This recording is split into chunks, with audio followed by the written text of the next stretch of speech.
Hello, everybody, and welcome to the Night Owl, a show that we do twice a week where we talk about all the latest in pop culture news, TV and movie reviews, gaming news, and just the general conversations of the day.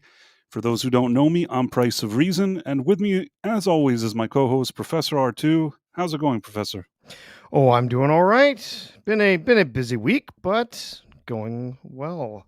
Lots and lots in the news this week. Plenty to talk about. So Plenty, yes. yeah, There's a lot of stuff going on. it's good to be back. Appreciate Istafobos stepping in and helping out on Tuesday, and I'm sure we'll see Ista on the stream again soon. Phobos is a Yep. friend of the channel, and it is always nice to have him here.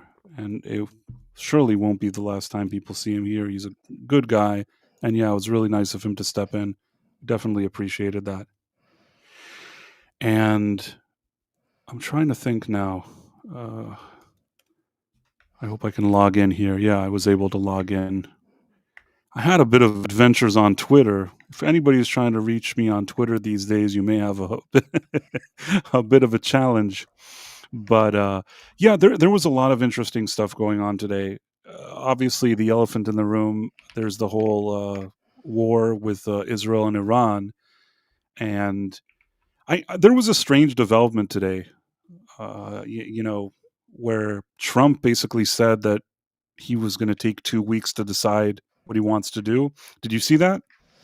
I saw a bunch of different quotes and him saying different things. It was kind of strange. I'm like, okay, so you want to do something, but you don't, and I don't know.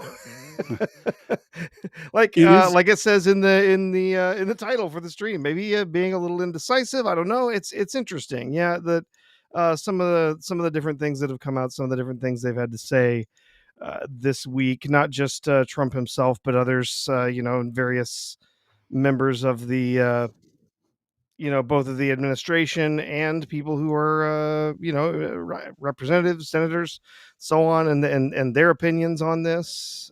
So yeah, what do we got to up here?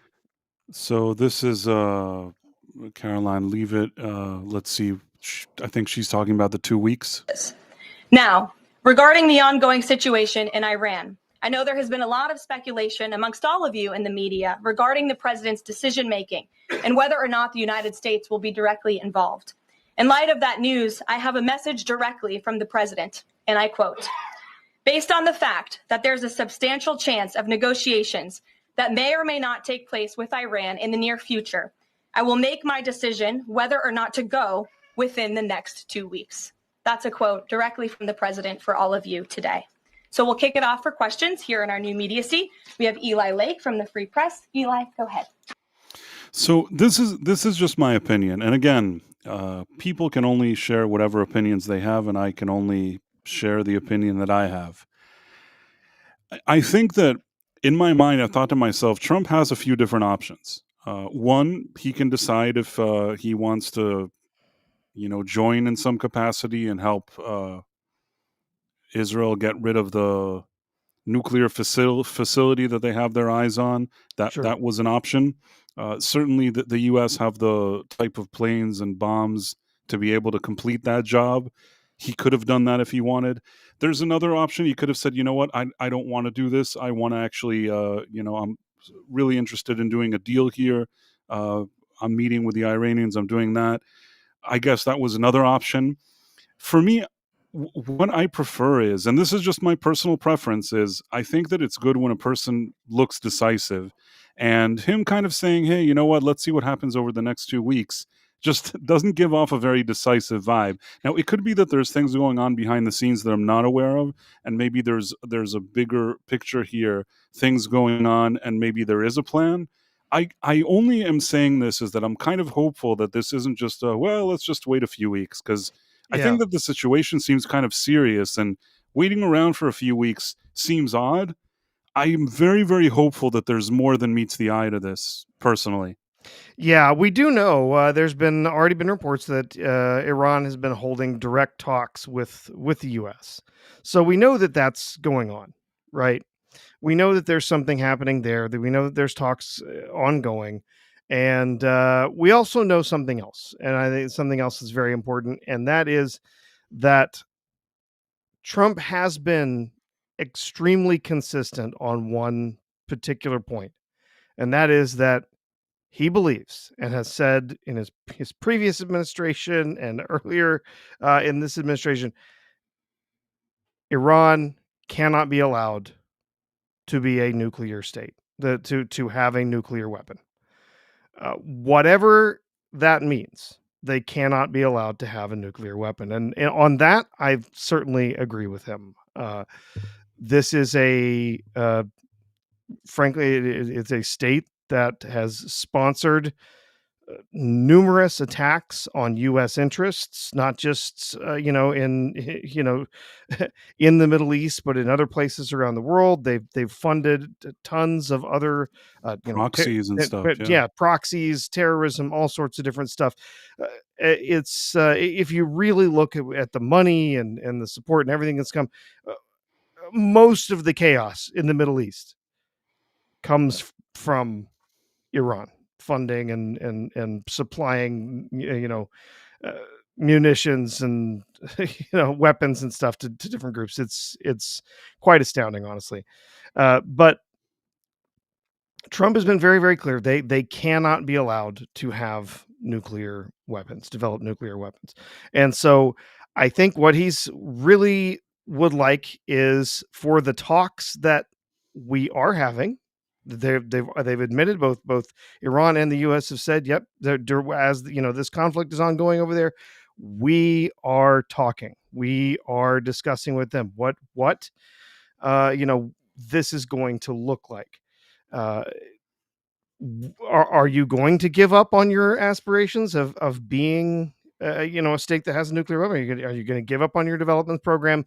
Are you going to allow the inspectors to come in like they're supposed to, and so on? If you're not, okay, we have the weapons to make sure that you are not going to be able to continue.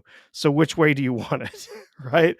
Between us and Israel, we are going to ensure that one way or another, you are not going to be developing a nuclear weapon. So And listen, again, I'm not throwing anybody under the bus or not pointing any fingers. I'm just saying that I hope that there's more than meets the eye. Estefobos says that answer is not indecisive. It was also not meant for us. He was telling Iran that they have 2 weeks to surrender without putting them on the spot. It's all possible. I am curious to see how this is all going to play out. I am saying that if there's sort of stuff that we're not privy to, and there's an actual plan going on behind the scenes, I am open to that. I'm just saying that if 2 weeks go by and it's sort of like, oh well, we'll see what happens. I yeah, think you also want to be a leader that looks like decisive and not necessarily wishy-washy. That's my personal opinion. But at the understood. same time, I'm hopeful that there's a reason why he said it. Yeah, I'm sure that there's a lot of stuff that we don't know. It's also, and I've said it last time when you weren't here last time, but I was saying that there are a lot of pundits online that I don't want to say I don't want to say operate in necessarily in bad faith, but there's some people that have large followings, maybe millions and millions of people, and there's a lot of people that just sort of. Swear by these people and just love these different pundits and their opinions, influencers, whatever you want to call them.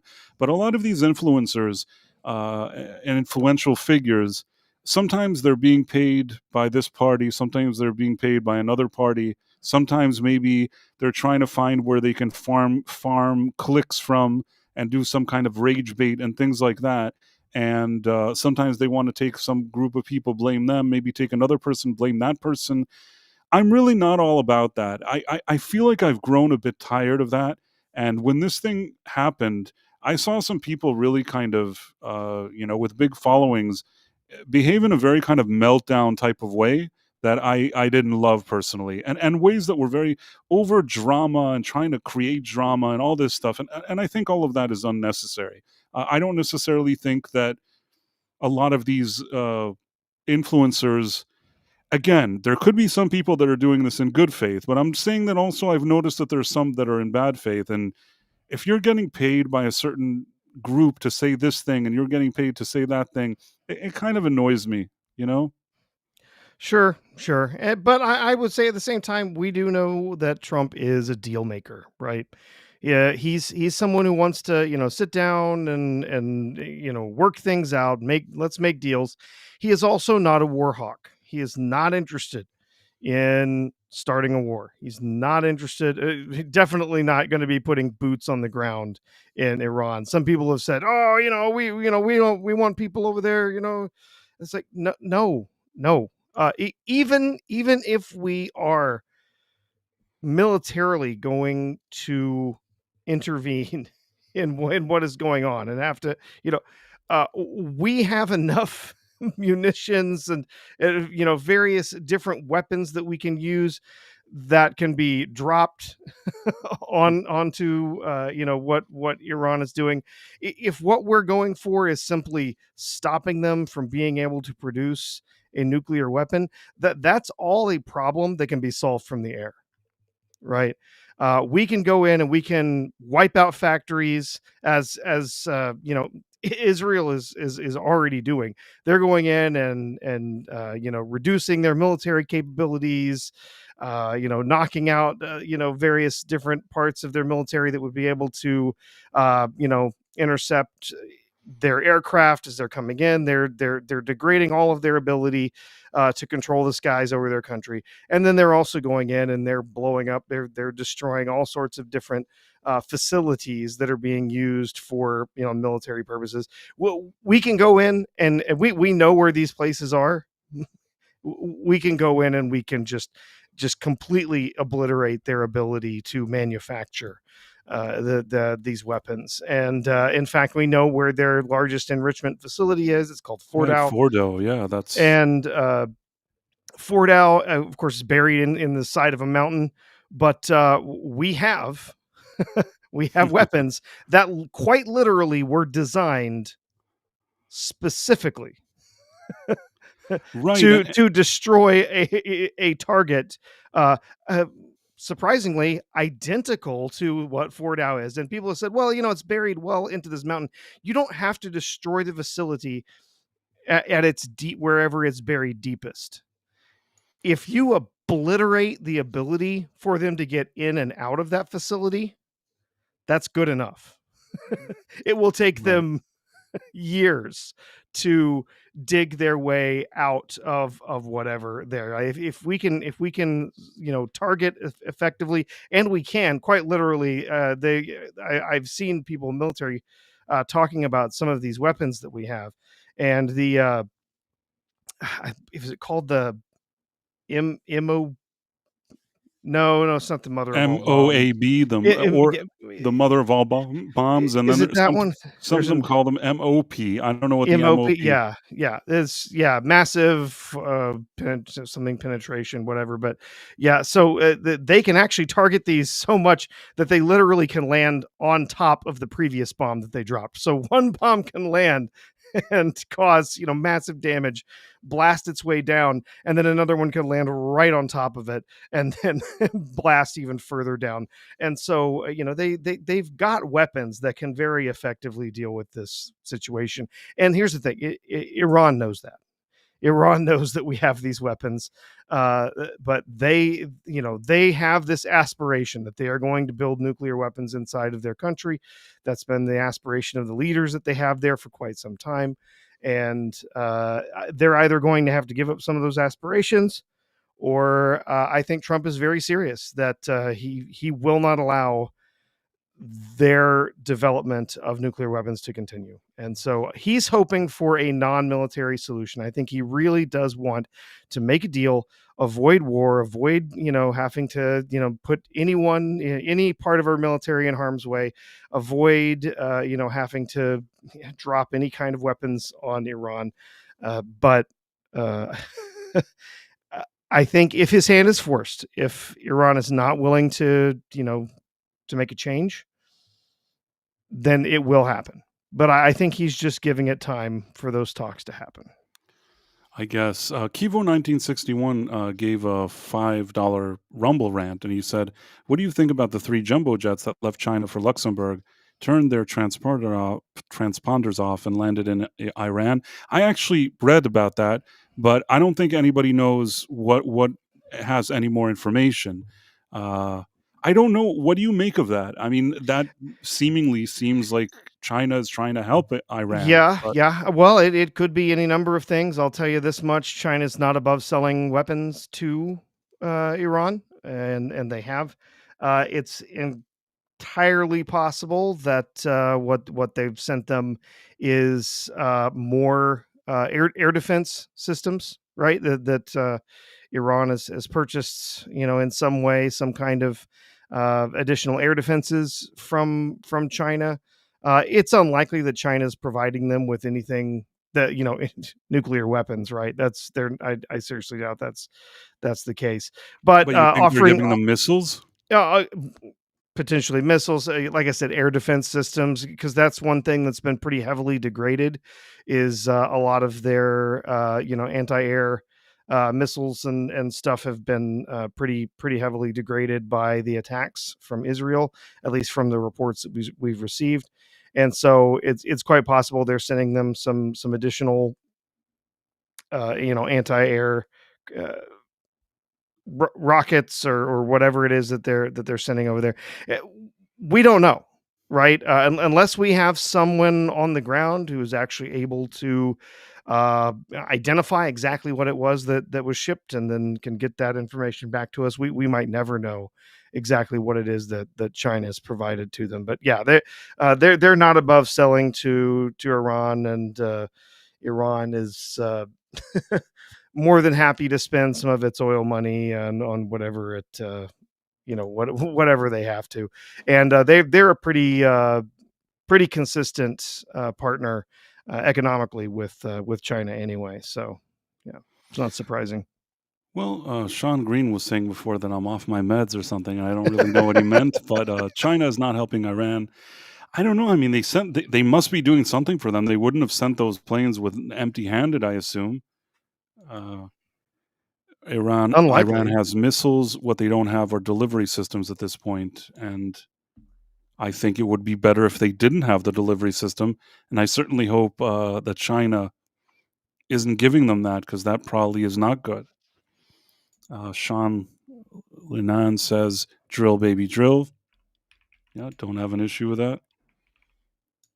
Caleb Levine, serious questions for Price of Reason, Isiphobos, and the Professor. Do you think we'll see highly advanced weaponry deployed during this administration, i.e., space-based weaponry, new stealth tech, etc.?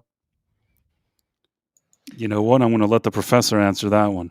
Uh, not a clue. A lot of what we know of is already out there. We already know there are essentially space-based weapons that have already been used to intercept incoming missiles that were flying, ballistic missiles that were coming in towards Israel. So but those are simply interceptor tools that can be used to bring down those weapons in high orbit.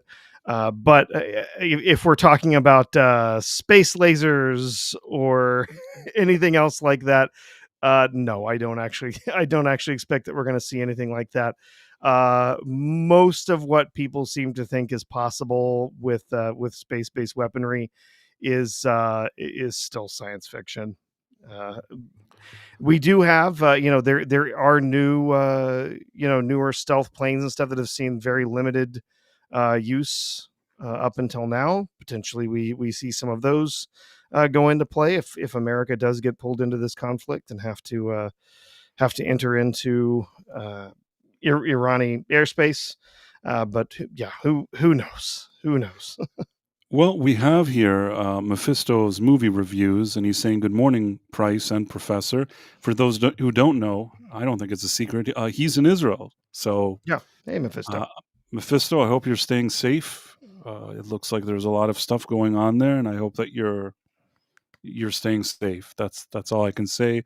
Mephisto is a friend of the channel. I've done some cool streams with him where we go over some movies. Huge movie buff, loves movies, and yeah, awesome. What was it that we recently? Was it the Terminator one that we did? I think it was the Terminator. I think Oh, I don't maybe. know. I don't know. I watched The Terminator with my son last week. No, I think with Mephisto. I think it's Yeah. sometime in the past few months, I watched The Terminator with Mephisto, and we talked about it, and it was cool. I really like The Terminator. The Terminator Oh, is, yes. Oh, the first one is the first fantastic. one. I do enjoy the second one, but I've heard a lot of a lot of similar, complaints that basically it's the same story as the first movie, just kind of done again, and, I enjoy the second one. I still think the first one is better. Mephisto is saying, "We are safe, a quiet night, no sirens, no drops, Terminator, yes." Yeah. Yeah, I love the first Terminator. Now, I'll tell you this, production-wise, the second Terminator beats the first one, on every level. Oh, no It is question. a Yeah. magnificent production, and it's such a great production that it was great when it came out, and it still holds up today as a really fantastic movie, the second one, and even with all of that, when it comes to the heart and the story, I still feel like the first one is the better movie when it comes to the storytelling. Maybe the second one visually and all the production more impressive, but it's okay. You can like both of them. I think that 1 and 2 for me, that's the series. Anything that Oh, came yeah. up after Terminator 2 to me is considered some kind of, it ranges between like fan fiction to just crap. Anything that's after the second one. Yeah. Well, just remember the thing that's hilarious is that that first movie was made for like $7 million. In today's money, that would be like a $20 million picture. Sometimes That's nothing. it's nothing, because sometimes geniuses need to be limited. There is a Yeah. sentence like that. I don't know what the saying is, but there's something like that, that sometimes geniuses need to be limited. And the reason they need to be limited is because they really work their magic when with the back again with their back against the wall. And that's what happened with Terminator, a production that he was barely able to somehow put together, but because it required him to think and challenge himself how he keeps pushing the budget he has and all the ideas that he has. I think that he probably worked harder on that movie than anything he's ever done after, that they all just threw all this money at him. Not that I'm saying that he didn't do great stuff later. I just think that that first movie is really, it's the real deal. Yeah. I think it was. Gosh, I I lost it. I was. It was. Uh. Uh. Oh, gosh. Just completely lost the quote, just like left my brain. It's Dr. Seuss, I think that said it basically that that those restrictions just breed creativity, right? That when Right. you're limited, when there's limitations that are placed on you, it in fact drives you further to be even more creative, because Right. now you're actually there's limits on you. You can't just say, "Oh, well, I'm going to do it that way," and then someone says, "Yes, sir," and then you have all the money that you need to do it that way.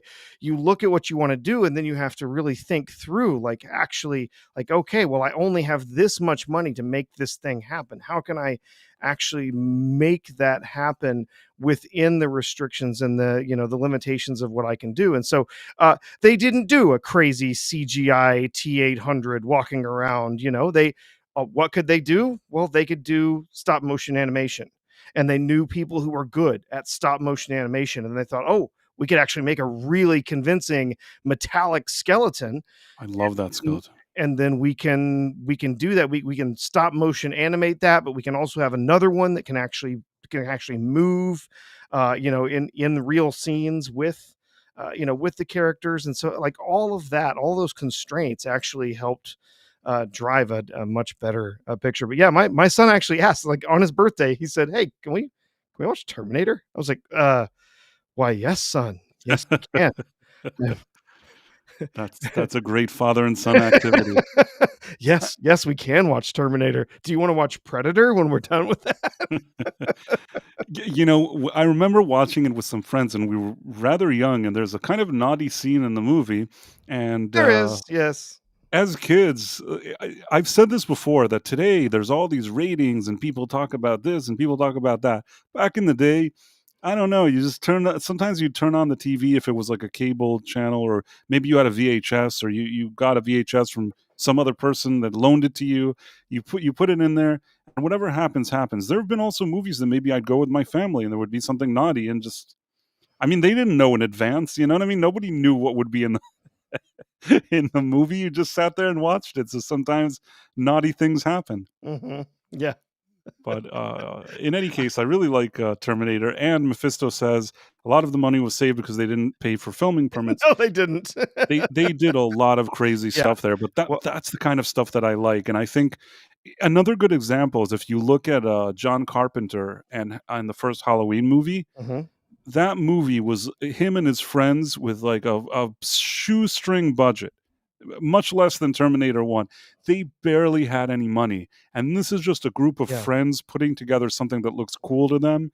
I love it. You know, that's where you got the really creative stuff. And I feel like today we don't get enough of that when it comes to cinema because everything's become so corporate and you have all these kind of executives in suits throwing all this money all over the place and all these millions. Some of that kind of character and heart of these younger, more creative filmmakers, that's kind of gone away.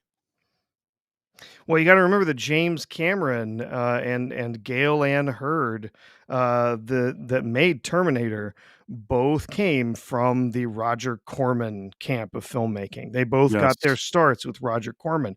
Of course, he was known as the king of B movies, but what that man could do was deliver a movie on time and on budget, and often could make films that were 70-80% of what, a big Hollywood picture could do with the effects and all of that stuff that he could produce, and he could produce it for 1/10 of the budget that a big Hollywood picture would do. And so yeah, he was the king of making the most out of the budget that he had available. And honestly, it's a little sad to me, like, to see James Cameron now with these ridiculous pictures that he's making, enormous budgets with all the crazy special effects and stuff. Like, it just doesn't have that same feel as that original, those original pictures that he was making in the style and with the lessons that he learned from Roger Corman. And Kayla Levine says, sounds like Price was watching movies with Paul Rubens. I think I understand what you mean, but no, I wasn't watching movies with him. He went especially for a certain kind of movie. I didn't go see those kind of movies, but Oh man, if you watched any of those films from the 80s, like if it was a PG-13 or an R movie, you were essentially guaranteed, like, okay, where's the nude scene? right. Where's the sex scene? Because it's gonna be in there. That was expected. If you had a PG-13 or an R-rated movie, it's like, oh, where's the boobs? Mephisto, That was just how things were. it absolutely was. And Mephisto says Escape from New York was done on $6 million budget. I believe that. But what I was going to tell you about the rating, and this a lot of people forget, is that back in the day, there was only rated G, rated PG, and there was R. There was no PG-13. So Mm-hmm. and people didn't know. A lot of times parents wanted to go see a movie. They're going to take their kid. It's a rated R movie. They'll take him. That happened. And even PG, I think that they were very loose in what they said was PG and what was R. It was everything was much looser. And the reason it actually all changed is because of Steven Spielberg and George Lucas. Mm-hmm. Because when they did Indiana Jones and the Temple of Doom, a lot of parents complained. I didn't complain though. I went and saw that as a kid, and I loved every minute of it. There was nothing in that movie that bothered me or offended me. I was so excited about that movie. It turned out that some parents complained, and then they made a new law, that like a new rule, that there has to be PG, PG-13, and rated R. And in a way, PG-13 kind of destroyed cinema. I know it's a very kind of bombastic statement, but in a way, PG-13 destroyed cinema, because then all these movie companies, until this day, they're like, how do we do a movie that's sort of PG-13 so that it's for everybody? I don't want it to be for everybody. I liked it that there were movies that didn't care about all that stuff. I liked that PG was more pushing the envelope and that rated R was bonkers. I liked all that stuff. Yeah. The PG-13 rating. Yeah, it was Temple of Doom and Gremlins. Those were the two that really finally they were maybe a little too much, and they didn't want an R, right? They didn't want to be pushed to have only an R on those films, because that would severely limit the ability of, teenagers to see that film. Right. At least honest teenagers. A lot of us still saw those movies back in the 80s, but um, they wanted something to indicate, okay, hey, you know what? There's some of the PG. All right, there's some of this is probably okay for you to watch with with your preteen kids. It's probably fine. If you're there with them, you can watch this with your kids. PG-13, it might be a little bit more racy, might be a little bit more sex and violence here, but it's not quite the same as an R. And of course, the first movie that was actually that got the PG-13 rating was Red Dawn, which did not particularly have a lot of sex in it, but it did have a lot of violence. So I didn't even really like that movie very much. Estefobos says Sean Green's side boob and under boob are very underrated. That's good to know. And then Sean Green agrees with him. Finally, people are agreeing with something. There's one thing we can all agree. Yeah, and that aside from that disclaimer, Jaws retained. Jaws was an earlier movie, by the way, and this is a good way to wrap up. Just we were talking about limiting geniuses. If yeah. Steven Spielberg didn't get all this crap from the studio about the shark and Jaws and the budgets, he probably would have made an inferior movie. It was the fact that he had to work around his limitations is what made the movie even better.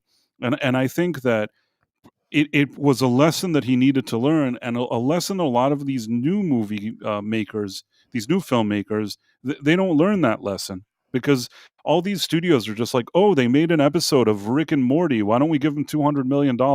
And then you see that they're just in over their head. They haven't worked for it. They don't really know what they're doing. And then you have these kind of studio executives just kind of taking over the project, and they don't know what they're doing either. And that's how we got like all the last like 10, 15 movies of the MCU. Oh, yes, it is.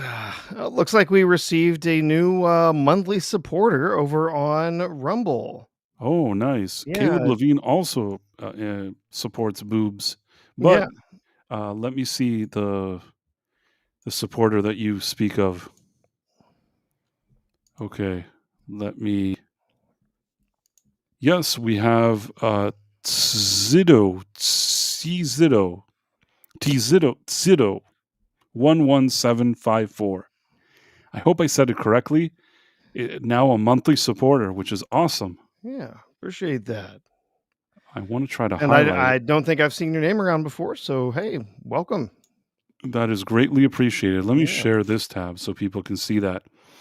So Sido 11754 is officially a monthly supporter, and we greatly appreciate that. That's very kind of you. If you haven't already, if you haven't liked or followed us here on Rumble, you should do that. If you happen to be watching this on the Rumble app and you haven't yet signed up for Rumble, you should do it, because it's free, and it's a good way that you can then follow us, get notifications, and you'll know every time we stream. And for those, if you're new to Rumble, this is like the best place for freedom of speech. Well, And we also have another. We have a free, another subscription that was given away by Sean Linane, and ended up being gifted to me. well, we appreciate the gift, Sean. This is very, very It nice of says you. I have to claim it. I'm wondering if I don't claim it, if it might go to somebody else. I So, think it already gave it to you, but it's okay. Sean Linane, we appreciate that very much. We love this kind of support. We are all obviously we like Estefobos and Kivo also gave us the Rumble rants before, and you guys gifting us the memberships. It's super, super nice of you. When it comes to what were we talking about prior to this whole thing? we're talking about Iran and Trump and everything. That's going on. Sean Linane has gifted another subscription. Another subscription again. Thank you very much, Sean. Thank We you very much. appreciate it. Very kind of you. So now Bingo Hazmat Went to Bingo Hazmat. Yeah, was gifted a wonderful. membership. And That was then, not necessary, Sean, but thank you. Sean, thank you so much. That's very, very kind of you. We really appreciate that. And yeah, I guess we were talking about movies and boobs for some reason, and then Trump and Iran. things that Yeah. seemingly have nothing to do with Yeah, each yeah, other, but the PG-13 that rating and what that has to do with, stopping Iran from having nuclear weapons. I don't know. It all comes together somewhere. there's absolutely some kind of logic to the madness here. But I think the bottom line is, just to take it back to this whole thing with Trump, is that I sincerely hope that behind the scenes there's some reasons for why he's doing what he's doing, and that there'll be some kind of resolution here.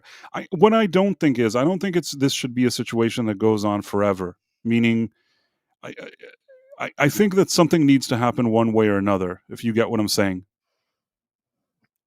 Yeah, I don't think this situation can. I mean, honestly, saying 2 weeks seems. Whew, Right. I mean, that seems like a long time to wait when nightly we've got explosions going off in two different countries in the Middle East. right. It seems like a long time to wait, but again, we know Trump is not a war hawk.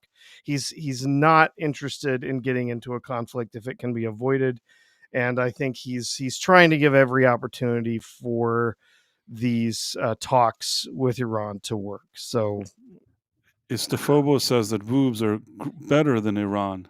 That I agree with you. most I think that definitely, if we spent more time thinking about boobs and less time thinking about Iran, we would all be better off. This is undoubtable. Yes. I tend to agree here. I think that most people would agree with you, Istophobos. And yeah, I understand what you're saying, that he's not a war hawk. It's just that in some cases, let's say somebody's like, "Hey, do you want to do a new tariff?" And he's like, "Let me think about it for 2 weeks." I think that that's fine. You know what I mean? Because, like you said, there's such intense battles right now. 2 weeks is a really long time, Yeah. and I hope that he's just saying that because behind the scenes there's additional things that he knows. Yeah.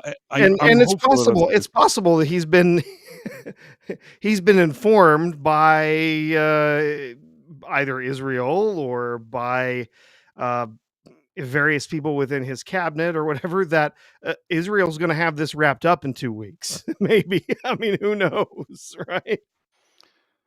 Uh, Yida says in 2 weeks all parties will have an acute shortage of munitions. It's possible. That's also possible. Yes. And Sean Green said if he made a move, you'd say he didn't think it through. No, I'm not. I'm not saying that. I think that there were a few different moves that he could have made, and I was just kind of expecting him to do something. And then the 2 week thing was just kind of a surprise. But it's hard to tell with him. So all I can do is be hopeful that there's stuff that he knows that he wants to do, and the stuff that's going on behind the scenes, and hopefully it'll turn out in a good way, because I think that that's what most people want. sure. Sure. Mars Monkey Max says the MAGA hat should have boobs. That's true. Everyone can Mary enjoy White that. says Come on. I am what? I don't even know what. I have no idea what she was saying or how she. But I want to say hi to Mary. I like Mary a lot. Mary is a mod. I don't know if you know, you weren't here last time, but Mary White is now a mod on the channel. Fabulous. I'm glad to see that. She's a great supporter of the channel, and yes, I trust Mary's judgment here. So, I do too. and I And hang out with Mary sometimes over on WDW Pro as well. She's a big supporter over there. so, yeah, I'm really happy. And like you said, she's always been supportive. And it was suddenly it dawned on me that we could use another person here at some of these streams. And I think that Mary is always on top of her game. So happy to do that. Istophobos, there will still be negotiations in these intervening 2 weeks. Yeah, like I said, I'm relatively certain that there's things that aren't being told to the public. I hope that this thing will find some kind of resolution one way or another. And Mary White says, "Love you guys." Well, we feel the same way about you. The feeling is mutual, Mary. And Sean says, "We'll see." At least he didn't say I need to take my meds. Sean is always like the guy that like watches a sports game and gets upset at like every player that like misses the ball, like like somebody doesn't get like a foul ball or something in basketball. Sean is probably like yelling at the screen. That's what it seems like to me. Just my impression. So yeah, I mean, there was also this, and there was something else with Trump today that the Jerome Powell, he didn't lower the interest rates. Did you see that? Yep. Once again, no change in the interest rates. You know what? At this point, I'm kind of not surprised, given the instability in the market right now, and given the with the war that is going on right now between Iran and Israel, that is going to have an effect on oil prices, which can affect inflation. Which there's a variety of different things. At this point, right now, saying we're not going to change the rates, I don't think that's really all that questionable. Just because of the current situation. But at the same time, like, has repeatedly refused to change the rates. And even though they have essentially promised that there's going to be at least 2 more rate cuts sometime this year, but they haven't implemented any of them up to this point. So, yeah, So kind of Sean odd, Green but Sean Green says, "I joke. I know. I know. I also don't take offense. We're all grown men here, or sometimes ladies too. But I mean, we're all adults, and sometimes we just this is the equivalent of us all hanging out in like a bar or a pub or something, just hanging out and just shooting the breeze. Nobody here really influences policy. We're just kind of talking and thinking our thoughts. Regarding Jerome Powell, maybe at this moment in time, maybe you have a point, but it's not just this moment in time. I can't help but feel that when Biden was running for president, this guy was doing everything to try to help him. And ever since Trump got elected, I know Trump himself did some weird stuff with the tariffs and he's not helping the situation. And now there's this other situation. I can understand why this guy could have arguments. But beyond all of that, I can't help but feel that there's also another angle here. Meaning, I don't especially like, what Jerome Powell is doing. That's just my personal opinion. I don't yeah. especially there's something about, and especially that he had tried to help Biden, and then since then he's like not budging on anything. I do find that kind of irritating. Like not even a little, not even like a quarter of a point, not even anything. He's always just like, yeah, yeah, not going to lower them, not going to lower them. It's just kind of annoying. You know what I mean?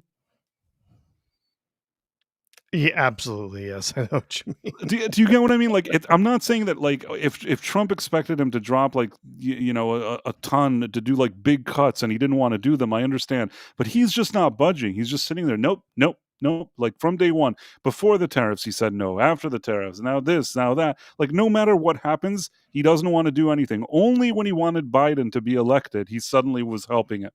That's what it seemed like.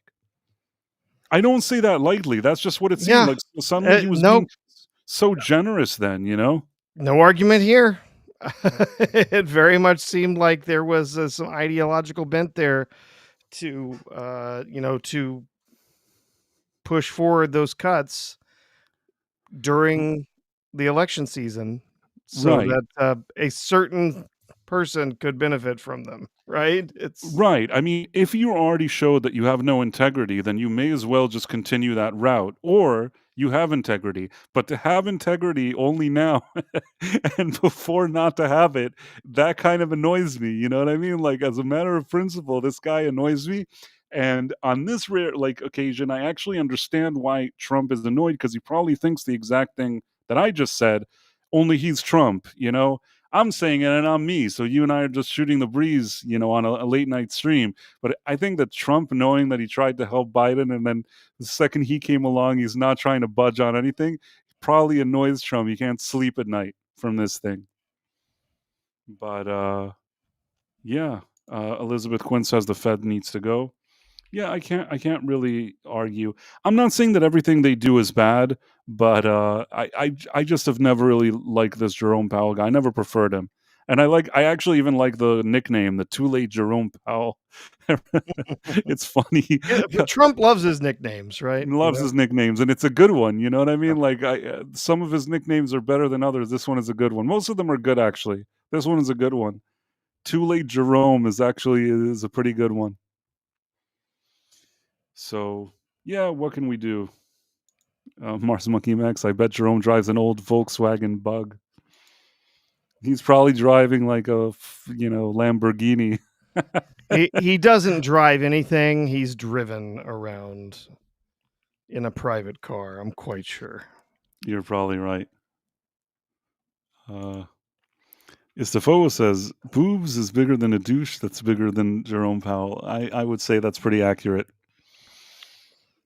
And FKHC 2005 said, we should only get involved with Iran if they go after one of our bases there or our U.S. Navy ships there. I think they're kind of being cautious about that. They understand what it would mean if the U.S. would get involved. And that's why I think this situation is a bit complicated. Oh, if they chose to make the first move and attack a military base or any of our military assets in the area, then I think they know that all hell would rain down on them within hours. They're not going to do that. Trump has been very clear. If they have if they have any instinct for self-preservation, they will not be attacking the assets that we have in the area. Now, again, if the talks break down and the only opportunity left to us, the only option left to us is to go into the country and help remove their ability to construct refine uranium and construct a nuclear weapon, then we will go in militarily and do that. I have no doubt. But I'm quite certain that Trump and his administration are interested in trying to stop things before they get that far. And then if they can't, they're going to make sure that that their refinement program for uranium weapons is set back by decades. Well, Maya B has something of a interesting take here. She says Iran will not surrender at this point, and yet Trump has the image of someone that the world's countries fear, but without ever doing anything to justify it, he pretty much caved in to the Houthis. And Sean Green says friends bust balls. They do. And yeah, I mean, a lot of people feel a lot of different ways. I will say this, that regardless of anything, from the second that Trump was elected until now, this is the most divisive dialogue that I've seen between people until now. That it doesn't seem like everybody's on the same page. Everybody feels a bit differently about it. Everybody has different opinions.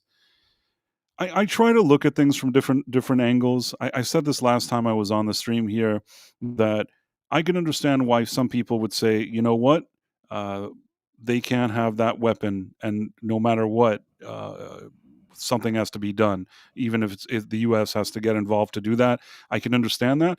And some people saying we don't want another war, we don't want to get involved, we don't want our taxpayer money to go to that. I can understand that argument as well. I don't get upset at anybody that has either of those opinions. I think that for me, I can understand the logic of both of them. Obviously, I sort of lean to the direction that I don't think that they need to have that weapon, in my opinion. But I can also see it through the lens of somebody else making that other claim. So it's not that I just dismiss people or anything like that. What I don't like is the ones that are sort of I've steered away from saying names of people because I don't want to kind of stoop to that kind of level or shine a light on some people that do that. But some really big names, really big names. I was looking at some of the stuff they were tweeting and some of the stuff and pushing these kind of conspiracy theories. And no, this guy told him that. He lied to him. He lied to this guy. He lied to that guy. I think that, there's one thing that I have to say, because some of these influencers were talking about it. I think that everything that happened until now with Israel and the United States and Iran, I think that there was a lot more coordination and discussions behind the scenes than what the public was led to believe. I think that it was purposely shown that there was something of a rift between Trump and Bibi or whatever it was, and I think that behind the scenes, I think that different conversations were taking place, and that was part of the show and tell that was being put together there. That's what I think, at least. Mm-hmm. Yeah. Yeah. Like, I think that all these kind of people that are talking about it, and it sounds like the way they're describing it, like, it's like people we're all on Gossip Girl, like, these world leaders are, like, on Gossip Girl arguing with each other. I think that there was a lot more strategic thinking and discussions behind the scenes. That's what I tend to think. I could be wrong, but that's what I think. And, when I see people that, like, take themselves seriously with integrity just coming up with these, like, in my opinion, in some cases, like cockamamie theories or things like that, it's just kind of lame. And I, it's not that I ever put a lot of these big influencers that have like millions of followers or big news people. I never really put them on a pedestal to begin with. But as much as I didn't put them on a pedestal, there's a few of them in the past week that I've really looked at and I thought, wow, man, this is kind of disappointing. Yeah, I see what you're saying. Yeah. Tim Hayes says, "That's nice of you not to use names."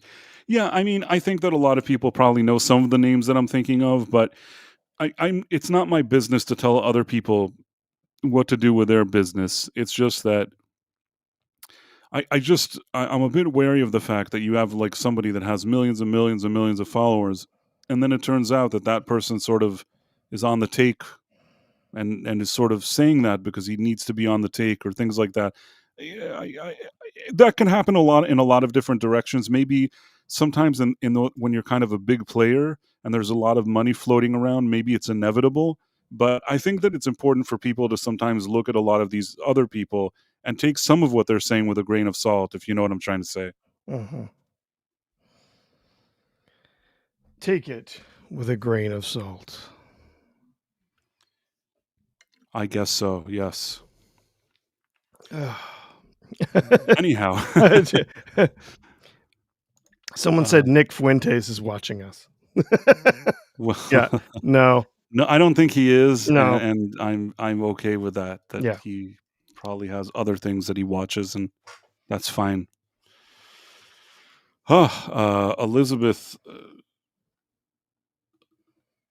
Elizabeth Quinn says, "I have faith in Witkoff and the Qatari." I hope you're right. I don't really know what to tell you. That comment that the thing was watching me is very, very strange. I don't know who this person is. I don't know where that came from. That was completely random. But I think this person is wrong. Anyhow, Adam Gray is here. I think I saw his name, but I didn't. Oh, here he is. Iran was a thriving democracy before we overthrew it and installed a fanatical religious regime. You know, Uh, over the years, and this has happened in a lot of situations, and it's not just the US government, there were a lot of situations that things like that were done, and those things don't always work well. At the same time, regardless of what the thoughts were behind putting any kind of leader or other leader in place, regardless of what everybody was thinking, it didn't work out well. yeah. It was actually a monarchy that was there before the Right, the Shah. before There was the it Shah. was the Shah, and Didn't they like they toppled somebody to install the Shah? I thought, right? there had been it was not a democracy before the Shah. So uh uh gosh. Uh, okay, never mind. Yeah, but yeah, the Shah was actually an ally of the U.S. at one point. There were some strong connections there. However, there was also a massive amount of corruption, and eventually there were rebels that were funded and all sorts of stuff. Yeah, it's yeah. Yeah, I mean, I'll tell you this: that a lot of times in history, there have been situations where there was one group of people that did something bad, or there was a leader that somebody didn't like, and then you had some kind of government backing that person's opposition, thinking, okay, well, now we're backing this guy, so this original guy that we don't like is going to leave, or we'll get rid of him, and then the new guy comes along, and it turns out that the new guy isn't so great. You know what I mean? I think that has happened a lot. that and it's happened to the US over the years, and I'll say that also happened to Israel, that they maybe gambled on some horse to get rid of some other horse, and then you're left with a horse that's either worse or at least just as bad. Maybe Yeah. just Yeah. as bad but different, or maybe even And worse. and I would hope, I mean, I really would hope that there was there have been lessons learned that maybe regime change is not a military directive, that's to go in and tell a country that this is what we should do, this is what they should do, whatever. Yeah, there was uh, from 25 up through 79, there was the Pahlavi dynasty over there in Iran. And then in 53, there was a coup that ousted the prime minister and restored the Shah from before. And then they continued to be very very friendly with the U.S. However, a lot of the people in the area did not like the Shah, and they did not like all of the corruption that was there. They did not like all of the connections with other Western countries, and that was when the Islamic Revolution of '79 came in, with Khomeini then taking over the country and installing the Islamic Republic. So, yeah. Yep. Anyhow, that was kind of heavy. Mephisto's movie review said we gambled on South Africa. That didn't work. Yeah, I mean, Isphobos was saying we did not overthrow the Shah. No, the U.S. did not overthrow. no, we didn't No, overthrow. We installed the Shah, didn't we? We helped bring the Shah back. Sorry, into the power. semantics. Yes, so Yeah. we helped them in there. We assisted him in establishing himself there, right? Yes. In any case, how did South Africa come up here? South Africa, because they said that the Nelson Mandela and all that kind of apartheid stuff, and then it didn't end up working so well. Am I right? Well, yeah. Especially after Nelson Mandela passed.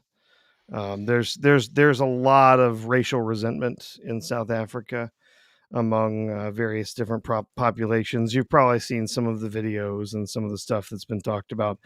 Most recently, when the U.S. opened up and began accepting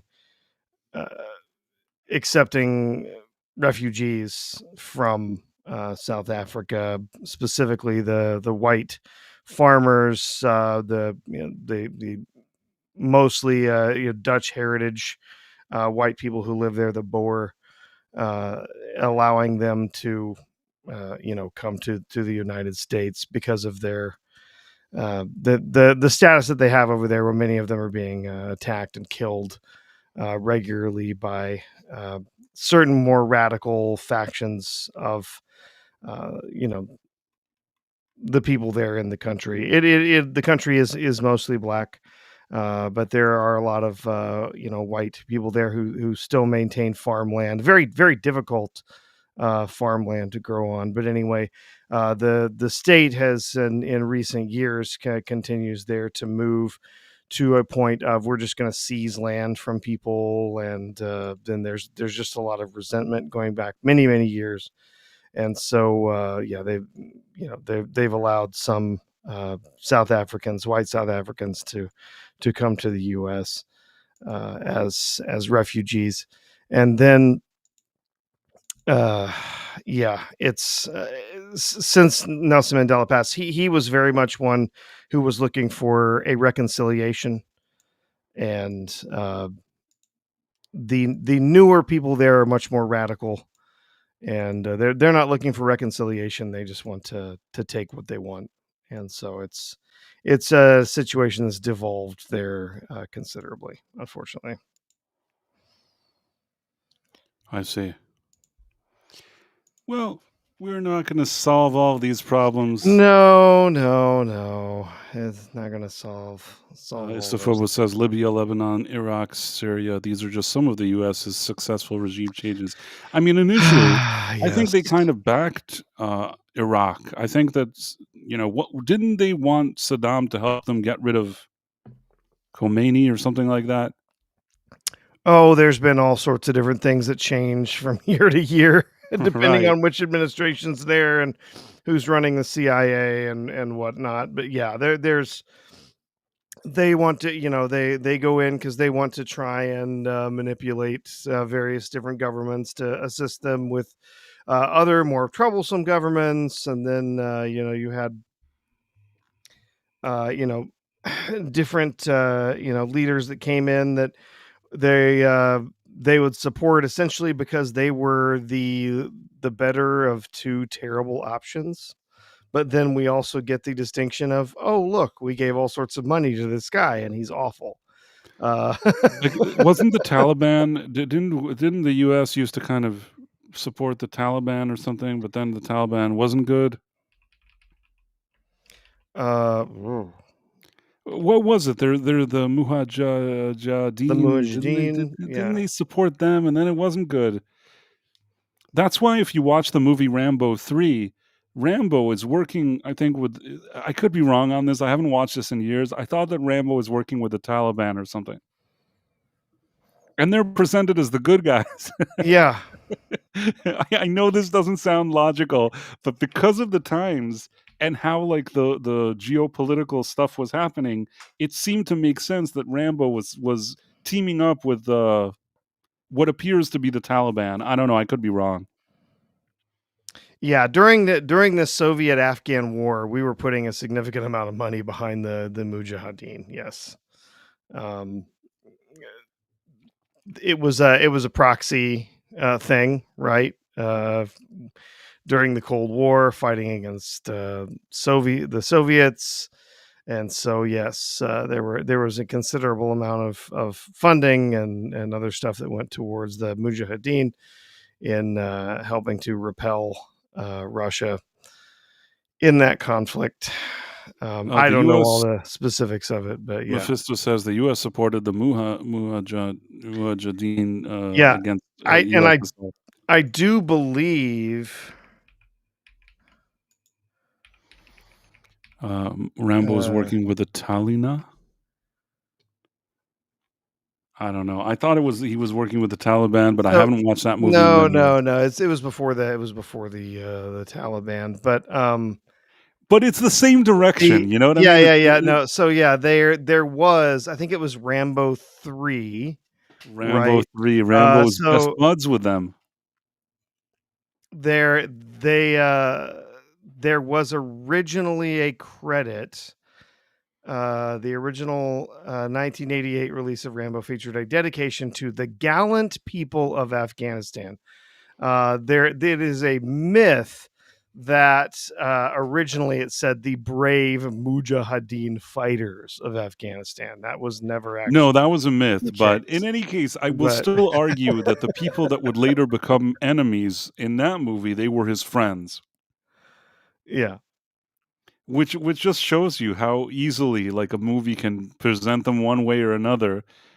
You know what? But in Rambo 3, the biggest crime that happens there, and I don't hate the movie, but out of those first 3 movies, which, you know, there's a part at the end where him and the colonel, it's just that both of them against the entire Russian army, and then I think the colonel asked him, Rambo, do you think we should surrender? And he's like, never. And then they just like go to war with the entire army and they win or something. I don't remember the details. It's one of those Rambo movies that I actually didn't see many times because I remember even as a kid watching it and having a good chuckle. Like it looked silly to me as a kid, and as a kid you could really sell me on a lot of stupid things, and it looked dumb to me. Whereas like I think that First Blood, the first movie, is actually a good movie, like genuinely good movie. The first movie, second one, a bit preposterous, kind of like it still. The third one is starting to kind of, I don't know. Do you remember the third one? I think I've seen it once. I don't really remember it at all. It's not the best. I No. will say the one that surprised me was the fourth one. Issoufou says, "Yes, we supported the Mujahideen. Yeah. Mujahideen in Afghanistan against the Russians. The Mujahideen were even the good guys in Timothy Dalton's first Bond movie." I know, because that was the narrative then, and that just shows you how much all these narratives are nonsense. That's why I'm always very wary of all these things. At the time, only women's magazines covering Taliban treatment of women was Marie Claire. Bravo to them, I guess. Anyhow, Yeah. Ace It Hanian says was he the loves living. Oh, Ace Allen loves Rambo 3. Rambo 3. I Yeah. think that 4 was a return to form. 4 was, I think that 4, I didn't expect much of it, and I saw it, and I loved it. Like, I remember watching it. Honestly, the whole movie, he probably kills more people in that movie than any other movie. It's just like nonstop. He's like just taking out an entire army, and it's so relaxing. I remember watching it and feeling so relaxed. It just it it shouldn't make me happy that that's what happens in the movie, but man, did I like that movie. It was real escapism. 4 was great, dude, bro, Seth. Yes, it was good. Yeah. If I don't know if I assume you've seen UHF, the Weird Al movie. Yes, I Yeah. love So that. the Rambo bit that he does in that is a direct is directly mocking Rambo 3 with the just over the top, like killing like 10 million people. Absolutely. Mephisto says, "I love all 3, but the third one was not as good." It wasn't. I believe it was filmed in Israel, or at least part of it was. Something like that, I vaguely remember, because they weren't really going to film it in Afghanistan, so they needed something that looks like sort of a desert, I guess. Mhm. That was the closest they could find. Zunner J5 says, "That type of thing happens all the time. I'm sure my sons will be fighting against the same dudes I fought alongside with." Yeah, a lot of strange things happened. Dude, Rosef, so relaxing. It is relaxing. I don't know why I found it relaxing. And I even found the idea funny that there were a few kind of these kind of Greenpeace people or whatever they were. They were like missionaries. They wanted to like spread peace and help the poor or whatever. And Rambo is like, knows that they're just stupid and they're all going to die. And I don't know why that was a good angle. I like that. Mephisto says UHF was mocking Rambo 2 and not 3. Rambo 3 was shot in Arizona and Israel. I think that UHF came out before maybe Rambo 3. I for some reason think it It may came have out come out after. It came out between 2 after. and 3. I could be wrong. If it came out after, UHF then was 89 and the third Rambo was 88. then I believe that you could be right I mean, here. it could be both. I mean, they're more generally making fun of Rambo, but I think Rambo 3 was just particularly over the top, from what I remember. Yeah, Yes, I mean, again, I think I've only seen this once, and it's been a very long time since I've seen it. So let's put it this way: Weird Al could have found jokes in both Rambo 2 and 3 to yeah, make that movie, and 3 it did feel just a bit more over the top.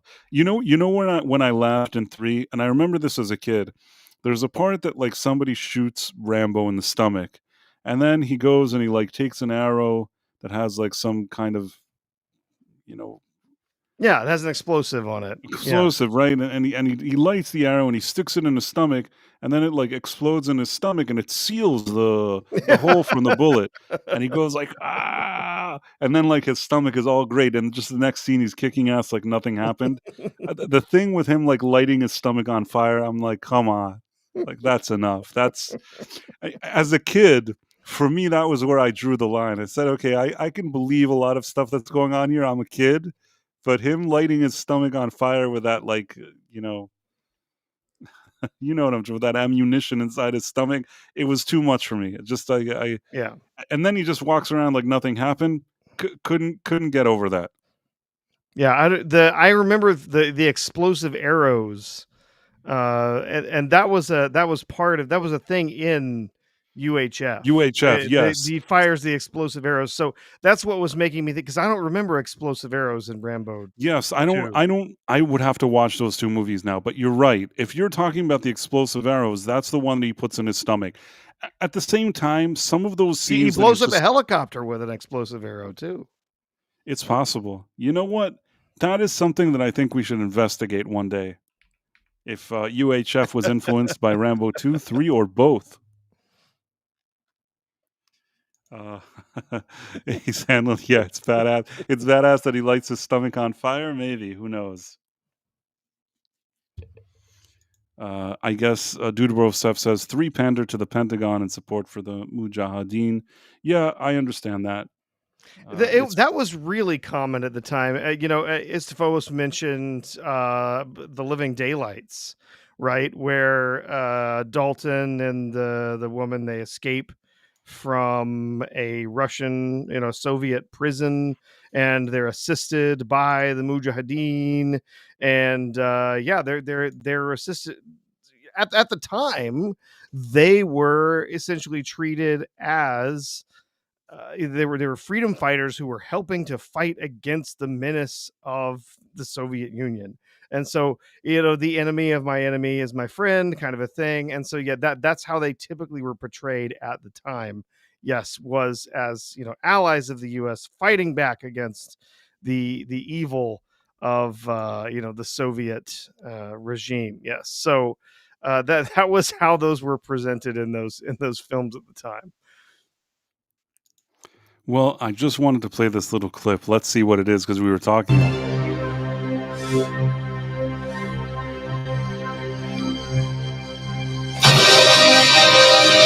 A little loud. Yeah, yeah.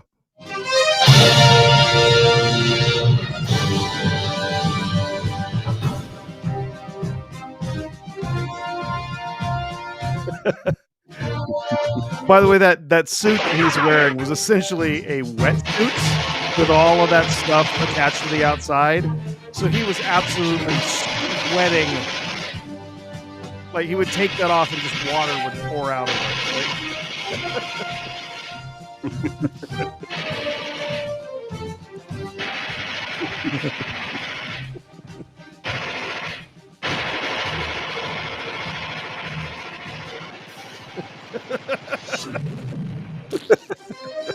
It's great.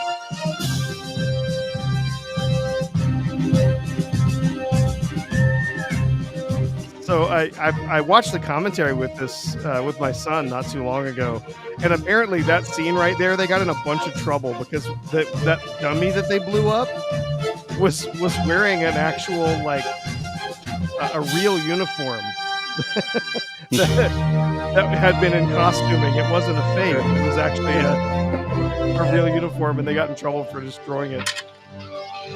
Wow, I didn't know that. Yeah. This is Michael Richards before Kramer on Seinfeld. Yes. This is really what put him on the map, this movie, if you think about it. Without this, he probably wouldn't have Kramer. Yeah, he did the show Fridays, and then this that helped him really boost his career.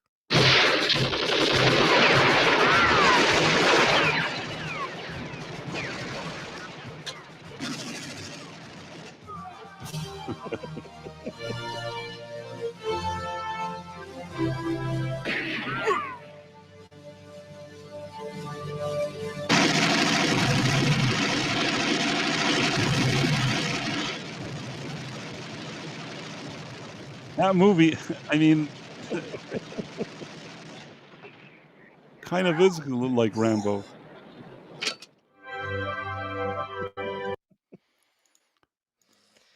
It's funny. I saw at UHF, and I think when it came out, I don't even know if anybody liked it, but I liked it. And for me, it was already like an immediate cult movie. I saw it as a kid. It was not one that did well in the theaters. Of course, it came out in the same year as like 4 dozen of some of the most like celebrated cinematic films. Yeah, Marks for Seven says, "I'm so happy I saw this in the theater same week as Indy 3." I went Yeah. through a similar experience. I was a young kid, and it was in the theater, and I saw it, and I absolutely loved it. Also loved Indiana Jones 3, of course. Michael Richards was hilarious, and So I Married an Axe Murderer. That one is with Mike Myers. I feel like I watched it once many years Yep. ago, but I can barely remember what happens in that movie. Oh, that is a favorite of me and my wife's. That was something we saw together when we were dating, and yeah, we love that film. But yes, Michael Richards is hilarious in his scene in there.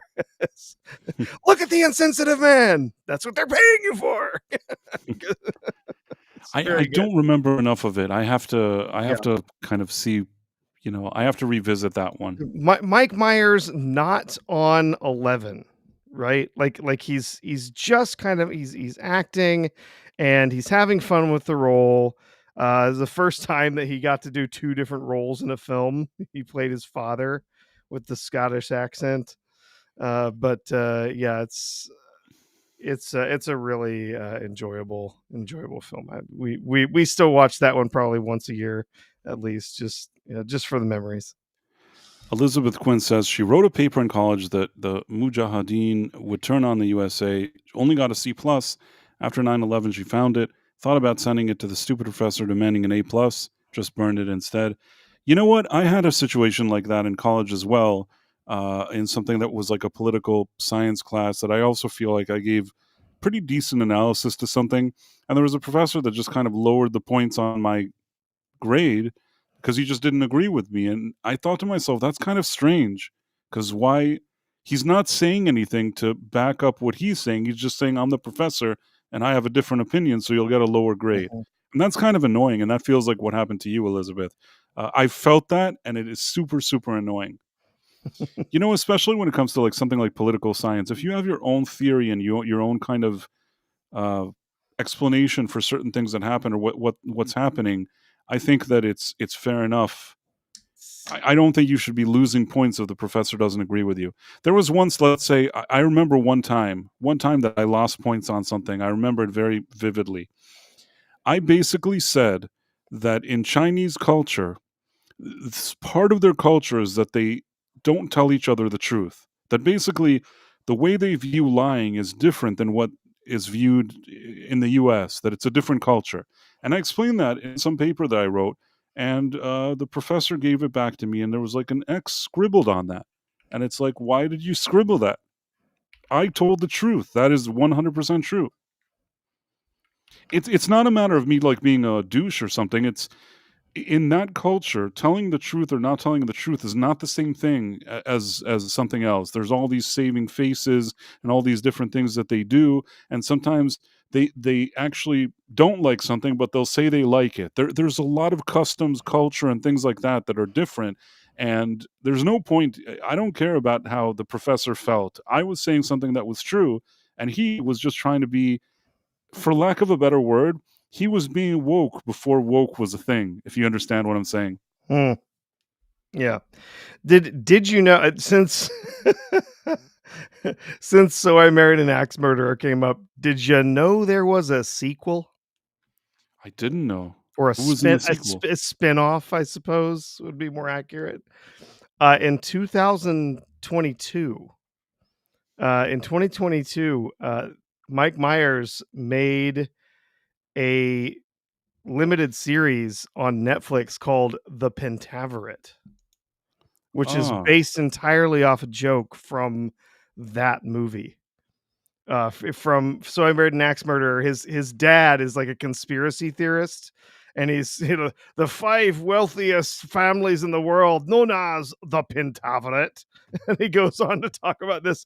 And so then they made there's a short series on Netflix with him, with this Canadian reporter who tries to dig into the secrets of the Pentaveret. And oh my god, it was awful. I mean, it had the typical Mike Myers humor in it, and some of it was very enjoyable. Most of it was atrocious. It was so bad. I didn't actually even know Yeah, it almost existed. almost nobody, almost Never even nobody heard of it. saw it. This is news to me. Yeah, it was the Pentaveret. Yeah, it came out in like I said, 2022, I think. Yeah. Elizabeth Quince is saying 1000% China lived in Far East now over 10 years. Yeah, I mean, and I absolutely, that happened to me, that he crossed it out. Like, it annoyed him that I would suggest that they're not telling the truth.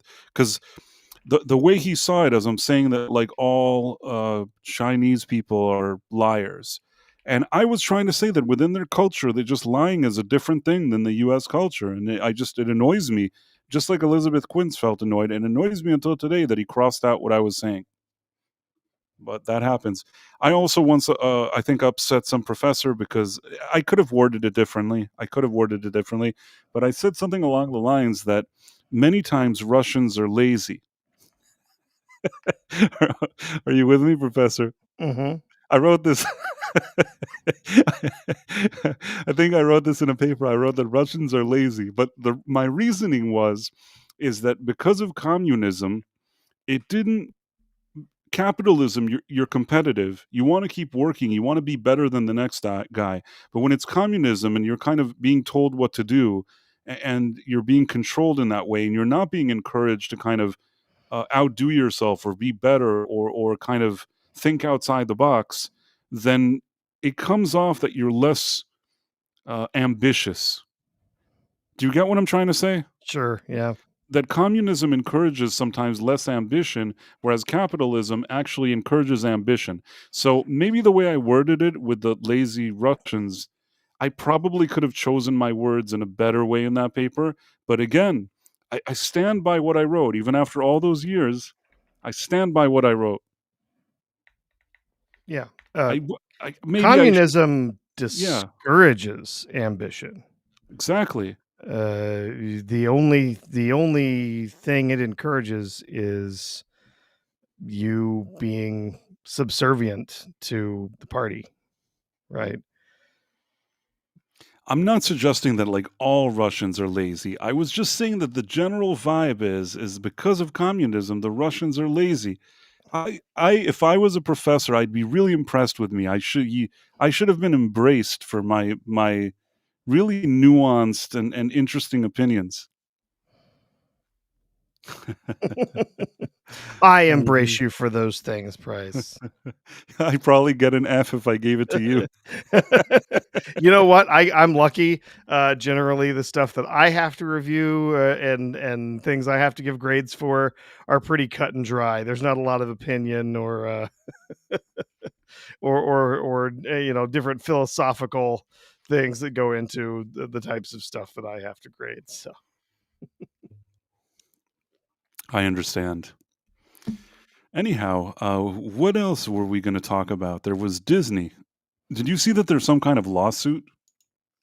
oh yes, the lawsuit against Midjourney. Yes, and I think that it's something I basically kept thinking that we were going to see this at some point. As did I. Yeah, eventually. It was just a matter of time, and I'm surprised we haven't seen it until now because a lot of these AI models, they learned from things that exist, right? Absolutely, yes. That's how all of these generative models, like like Midjourney, like Chat GPT, like all of these, whether we're talking text or we're talking art or we're talking video, all of the generative models, the way that they work is that they've looked at billions of examples, right? Billions of examples of pictures, of text, of video. And so they have looked at all of those examples, and all of those examples generally are going to be labeled. They're going to be talked about, this is what is in that picture. This is what that is. And so eventually the system is going to be able to start building up a model of what does a human face look like? What does a female human face like versus a male human face? What does what does a car look like? Or different models of cars from different decades. It builds up all of this stuff so that you can then say, well, hey, what I would like to see is a car from the 1960s. And so it understands, all right, I'm going to go here and I'm going to look and I'm going to create a car that looks like and meets with the expectations of a car. It's got four wheels, the drive, there's windows and all that stuff. And I'm going to do that in the style of what I believe, according to all the examples that I have, would look like a 1960s car. And so it does that from all of the examples that it's had and has been able to process and pull in to what it knows. And so when you start to have a problem with intellectual property, when now these models, especially when we're talking about imagery, video, when these models have ingested examples of intellectual property, think stuff that is copyrighted. And so now that that's part of that model, if you say, hey, give me Mickey Mouse, it can look at its examples and they can say, oh, look at all these examples that, in particular, and a lot of these other, groups. And I believe Universal is also part of this lawsuit, if I'm correct. They are, yeah. It's NBC Universal / Yeah. Comcast, whatever you want to call it. Yeah. So now that you can do that, one, they're concerned about just this being used without their permission, right? To be able to take essentially the imagery that it's ingested and then sort of use that as a template to recreate these characters, imagery of these characters that could be used elsewhere without their permission, without their copyright. And then even a bigger concern is that now people would now be able to reuse these characters, either one, to make profit for themselves without having the copyright on stuff, or to misuse it in a way that could be damaging to the brand of the company. So if somebody goes out there and produces an ad with Minnie Mouse selling a line of, say, I don't know, some kind of sexual gratification product or something, selling a dildo or vibrator or something like that, then that damages Disney's brand, right? And they cannot allow people to have that opportunity. And that because that would just be a step too far. And the truth is that now that these models have become so very powerful in what they're able to create in very convincing fashion, there has to be some kind, and I always knew there would be some kind of movement towards this, to say, look, you cannot allow your models to create our characters, our imagery that we have copyrighted. So I think this has been a long time coming.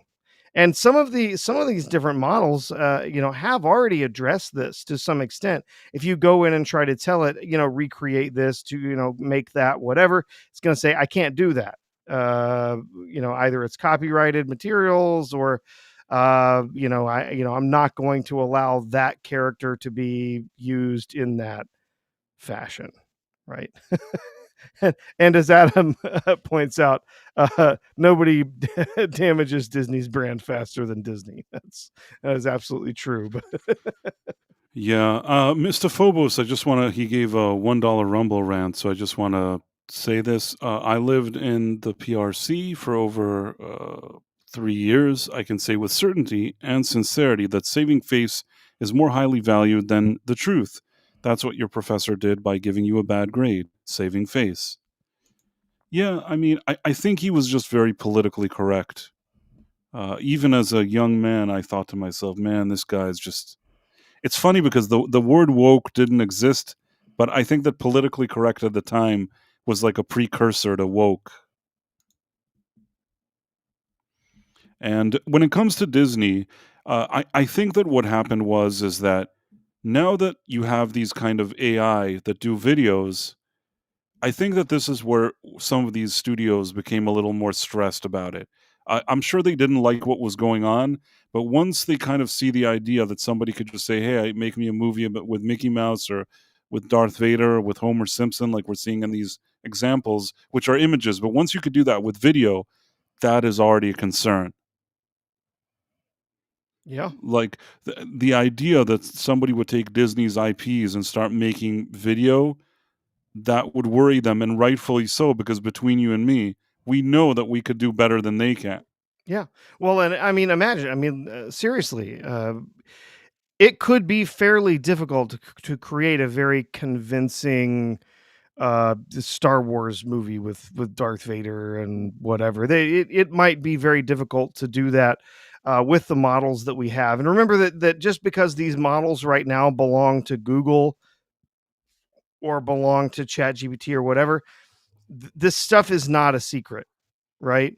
And it's not beyond what some people are able to create on their own. There's plenty of companies out there that are working on their own versions of these models to be able to recreate all kinds of different things. And as we understand more about how they work, and as the hardware that we have available to us continues to improve, uh, it won't be long before somebody could take one of these models, ingest, the however many thousand episodes of The Simpsons are available right now, and then use prompts to generate brand new Simpsons episodes that would look just like anything that's been created in the past 20 years or 40 years, right? So there's no reason that there would be anything there to stop them from, you know what I mean? Like, and animation would be particularly easy to do, using a tool like that, and to recreate something that would be very, very convincing. Yeah. Istophobos says that's what happened with Star Trek and Paramount. The fan stuff was looking better than the studio stuff. Yes, yes, it was. The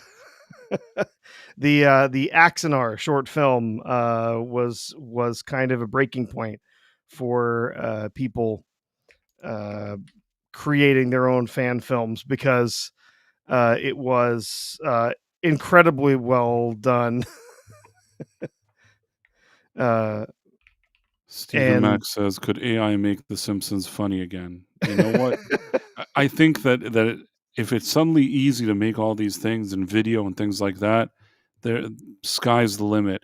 But I understand that Disney are trying to get rid of these things, but there probably will be like a pirated AI that just can do anything. At some point, something like that'll exist where you have just yeah, a thing that does anything. yeah. And Right now, a lot of these models that are out there, they're fairly hobbled in what is available. That they can go. You can go to one of these thing that Kling AI or whatever. You can create videos. You can use some of the very, very expensive models to create video and whatever.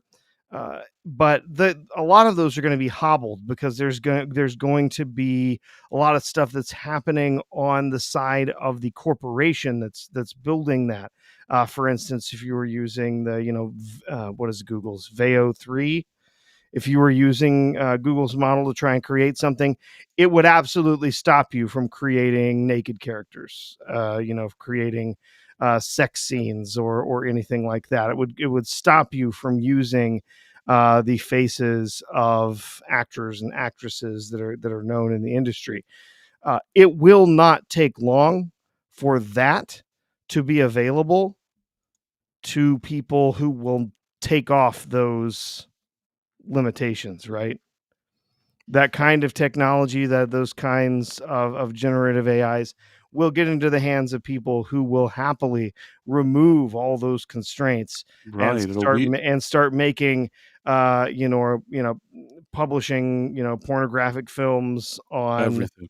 wherever with Tom Cruise and Scarlett Johansson going at it, right? Totally, They'll that's happily totally gonna happen, they will yeah. happily do that and publish it and get as much views and money as they can, from that kind of thing. It is going to happen, and so yeah, there are going to have to be some laws put down. I am not the guy. I really hate it when there's people that the whole contingent of people that yell there ought to be a law to stop this, right? But in this case, simply the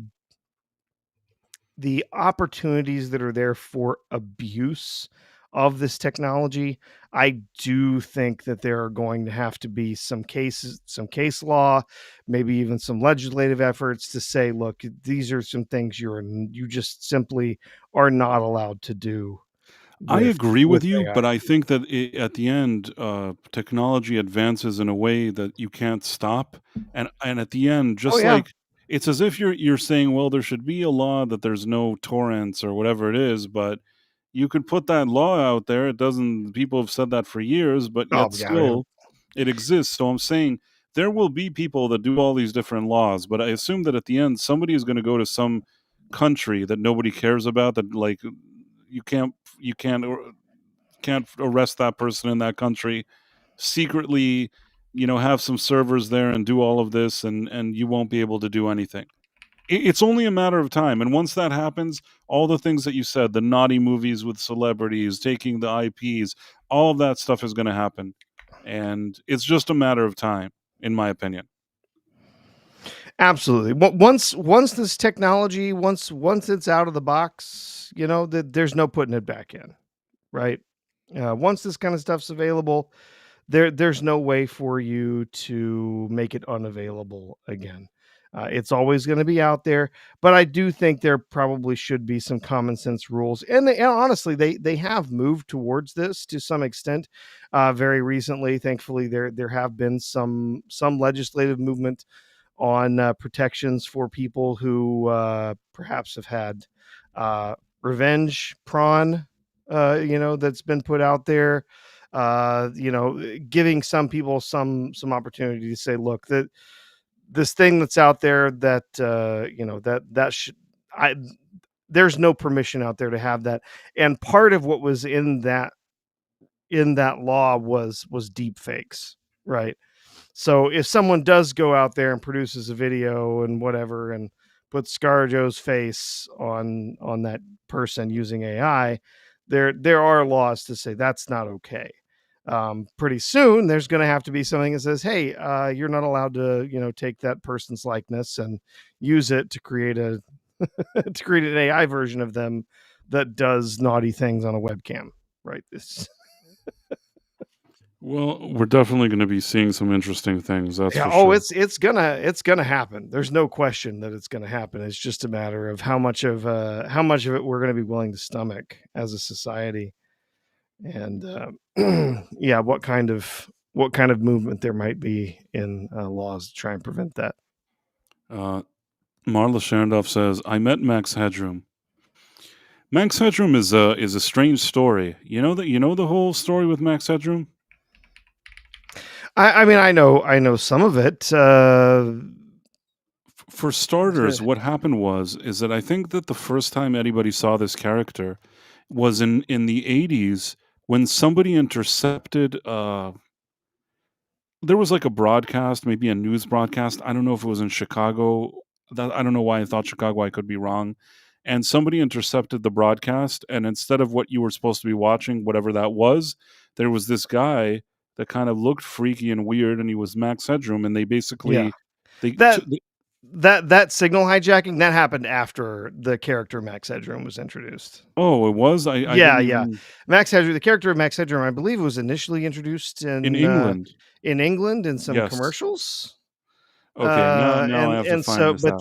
but then a couple of years later, it was in so Let's see. Max Headroom was first appeared in the 85 British TV movie Max Headroom 20 Minutes in the Future, featuring the story of journalist Eddie Carter, who suffers a head injury in a parking garage, marked with a Max Headroom clearance sign. Max becomes a TV host who exists only in digital form. And so, yeah, and then there went on to be the American TV show, which kind of a cyberpunk thing, right? That we had.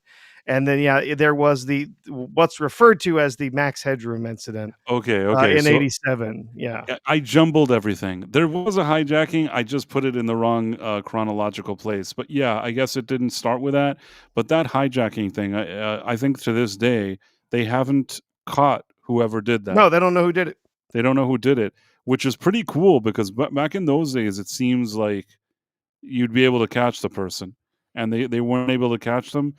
What I'll say is, from what I remember now that you reminded me, it started as a British show, and then they wanted to do an American version, and they kind of changed a lot of its DNA to sort of be more suitable for an American audience. I believe that I, as a kid, actually watched the American version on American TV, Yeah, I did.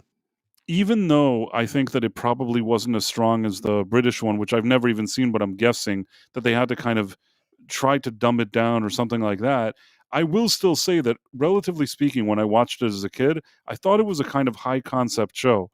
It wasn't like some stupid, dumb show like a lot of the other shows. You really had to kind of use your mind to kind of get a grasp at what you were looking at.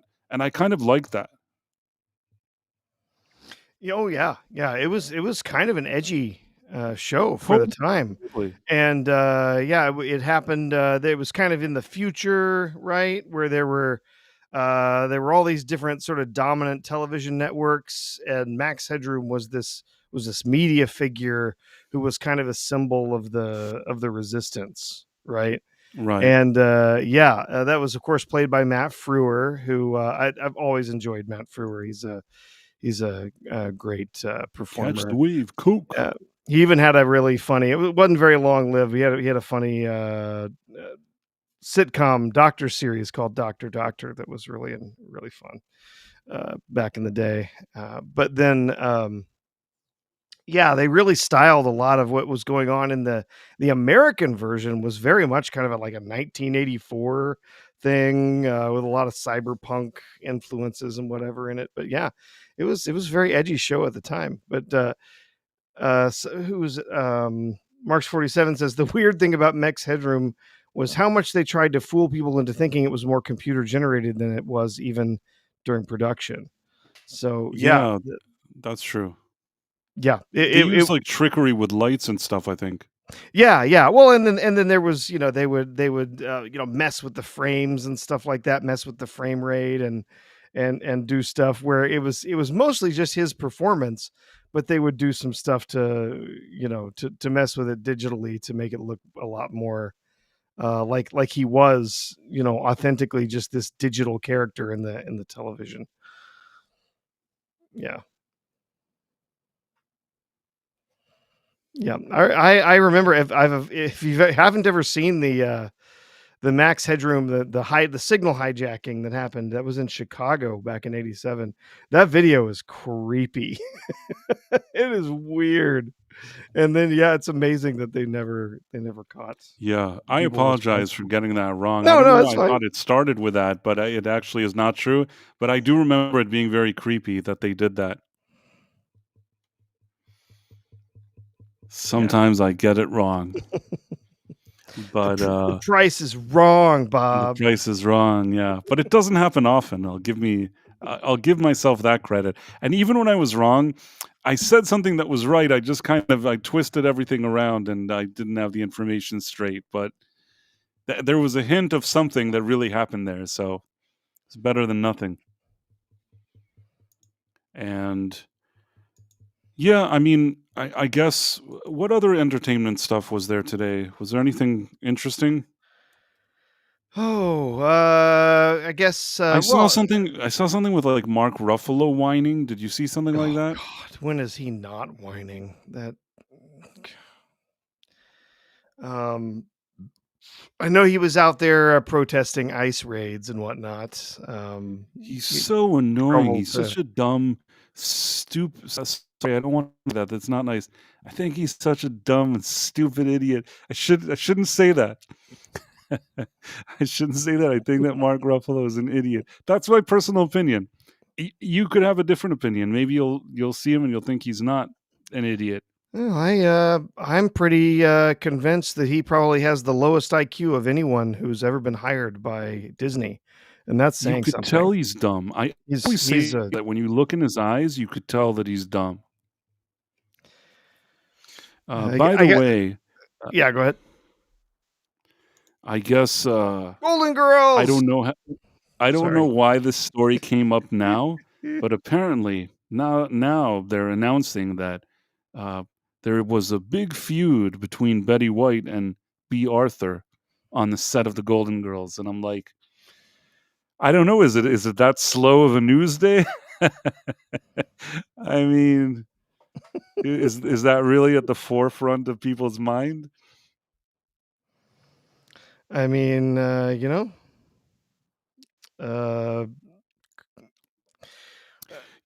why a that great show about cougars. you know why that probably happened is because it was a show that you didn't really know who the star of the show was. This was an ensemble show. It was. So, on one hand, I'm not even reading the article and I can already tell you. On one hand, Betty White was like very established in the TV.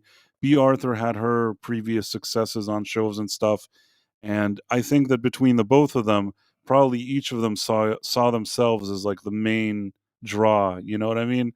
When in reality, I don't. I think that people just thought it was a funny ensemble cast, relatively speaking. And I think that Mhm. they that if anything, what's her name? The lady that played Sophia. I think that she was underrated. I thought she was great.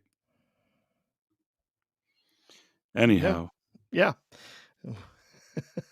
We watched it. We watched an old movie with Rue McClanahan last week on B-sides with Adam Gray and Babs and Smilex. Or actually, Smilex wasn't there, so yeah, no, we got to watch an old Rue McClanahan film where she plays basically a hooker that works out of a junkyard. Estelle Getty. What was her name? What was the one that played Was that Estelle Getty? the oldest one? Yeah, Yeah. Estelle Getty, is that? And then she also did that movie with Stallone in Stop and My Mom Will Shoot.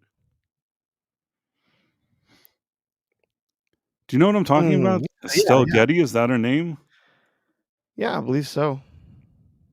So I don't know if you ever saw this, but basically, you know that movie Stop or My Mom Will Shoot with Sylvester Stallone? Yeah, I think I've seen it once, but yes, I do It is an remember. awful movie. It Yeah. is an awful, awful movie. I'm not gonna lie to you, but the reason why I don't know why because she's the one from the Golden Girls. The reason why I thought of it now is that once there was actually a funny story. So Stop or My Mom Will Shoot was here, Sylvester Stallone and Estelle Getty, and it has a 14% from critics. And this is back in the day when critics actually gave criticism, and and the and the audience score is 22%. And I don't believe that they fudged it. It really isn't a good movie. But did you ever hear about how this movie was made?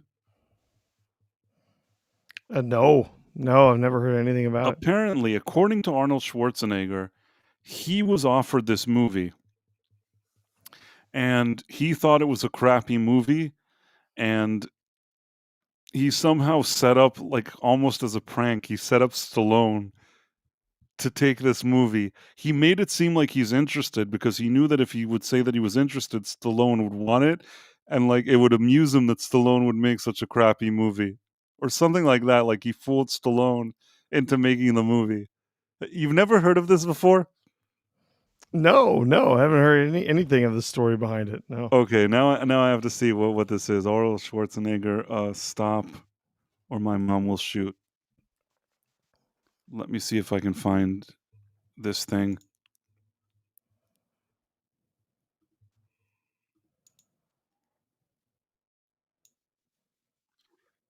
Let me see if I together can with their swords, share. right? Maybe it's this thing. It went viral. There was a story that came out last week that he was doing an interview where he said that the two of you. Oh yeah, okay. I want to find this stupid thing. Where was it that he? I don't know why I can't find the original clip. It was probably on some crappy talk show with some crappy person, but it was funny nevertheless. Maybe it's this. I want to ask you a Okay, I apologize that Jimmy Kimmel is here. This is from 5 years ago. I'm not a fan of Jimmy Kimmel, but I do like the story that Schwarzenegger tells. So I'm gonna put it on. story I heard about Sylvester Stallone. Is it true that you tricked Sylvester Stallone, who is he a friend and a rival or just a rival? No. In the 80s, he was just a rival. Just a rival. It was just competition. It was all about who is making bigger movies, who has more definition in the muscles, who has more box office success, who kills more people, who kills people more creatively, who has bigger knives, who has bigger guns. And at the end, I started running around with machine guns that were only used for helicopters, mounting on helicopters or on tanks. It was crazy. It was all out war. It was all out war. So the story goes that you somehow tricked him into making a very bad movie. Yes. And is that true? Yes, but it's part of the. How in the world? How did you manage to do that? How did you pull that Well, off? because they came to me because they Hollywood knew that I was wanting to get out of just doing action movies and do comedies. That's why I did then Twins and Kindergarten Cop and movies Right. like that. Thank you. But so they came to me with this other movie, and I forgot what it was called. Stop or my mother will Stop or shoot. My Mom Will Shoot, exactly. Yes. That's right. And so I read the script, and it was a piece of I mean, let's be honest. And so I said to myself, I'm not going to do this movie.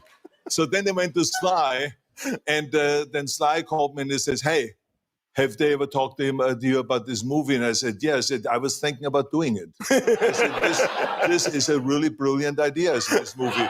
And so when he heard that, because he was in competition, he immediately called him and says, look, whatever it takes, I do the movie. So he did the movie. Wow. And of course, the movie went major into the toilet.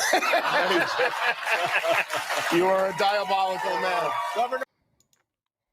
So yeah, that was.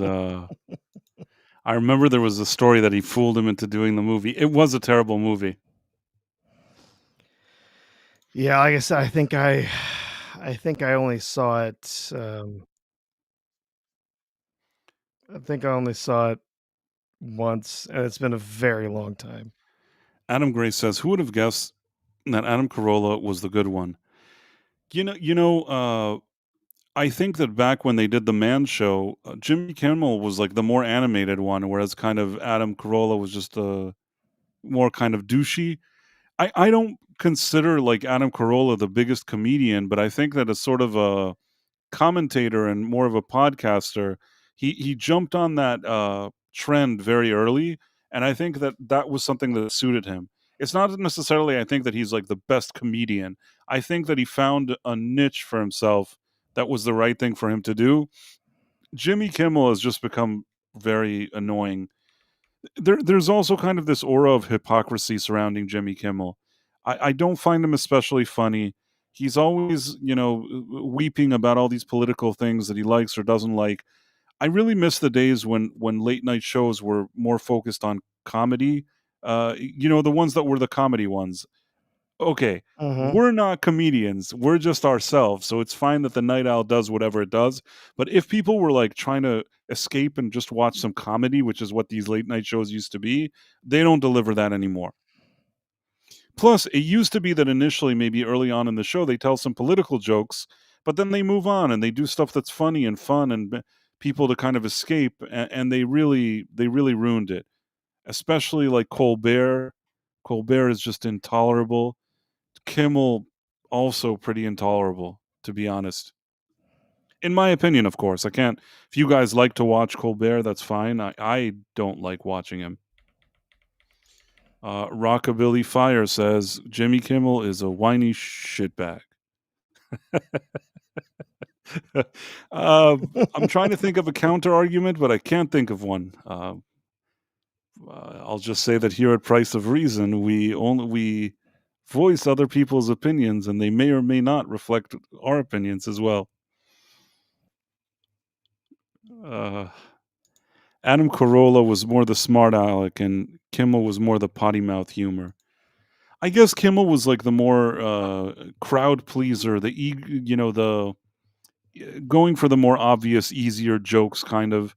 But he did it okay. He certainly is very different now than he was then. Kimmel was the dumb sidekick that said little and mostly did stuff. That's what Istafobos says. Maybe. But back in the day when the Man Show existed, like, and I saw that, I didn't hate it. You know what I mean? I'm like, oh, all right, this is okay. I mean, I didn't watch it religiously, but I didn't hate it either. Did you like the Man Show? We watched it pretty regularly. Yeah, that was around right about the time that I moved out and was living in a house with a bunch of guys, and yeah, we would watch that pretty regularly. Not all the time, but pretty regularly. So yeah, I mean, I enjoyed it back in the day. It was fun. It was kind of ridiculous, right? Just guys doing crazy guy things, and who would have thought that the two of them would go in such different directions with, politically and with everything else, just wild. Yeah, and then yeah, Jimmy Kimmel. I simply can't stand Jimmy Kimmel anymore. Just you showing that little clip a bit ago, was painful. Yeah, I mean, I liked to hear what Arnold was saying, but I absolutely didn't like to hear. Jimmy Kimmel is not fun. What was I going to say? That Marks for Seven says I had friends get sucked in by Jon Stewart as their only source of news. No longer friends I see. I'll tell you this: back in the day, I'm talking like 25 years ago, I thought that Jon Stewart actually was somewhat decent. Now, I'll say this. I didn't always agree with every political opinion he seemed to have, but I think that in those earlier years, he was smart enough that he was going to make some jokes. He kind of he made some fun of these people and some fun of that people, even though it kind of felt like he was more of a left-leaning person based on his own political views. It wasn't like extreme left, and it was also moderate enough to be able to laugh at a few different directions. I think that even Colbert, something that's really hard to see now, when he had the Colbert Show, I thought that was a show that knew how to poke fun at both sides. And I feel like with every year that those guys were on the air, first Jon Stewart and then Colbert, with every year they became more and more political with their real political opinions and really pushing that. And they started, drifting away from being guys that need to tell some funny jokes to people that start taking themselves extremely seriously. And that's, I think, when things kind of went wrong. I still think that Jon Stewart, out of all these people, on a good day, there's some stuff that he could say that can make me laugh, and he knows how to deliver it. It's just that over the years, he's subscribed to some very, strange, more extreme left politics on occasion, and it's kind of a downer.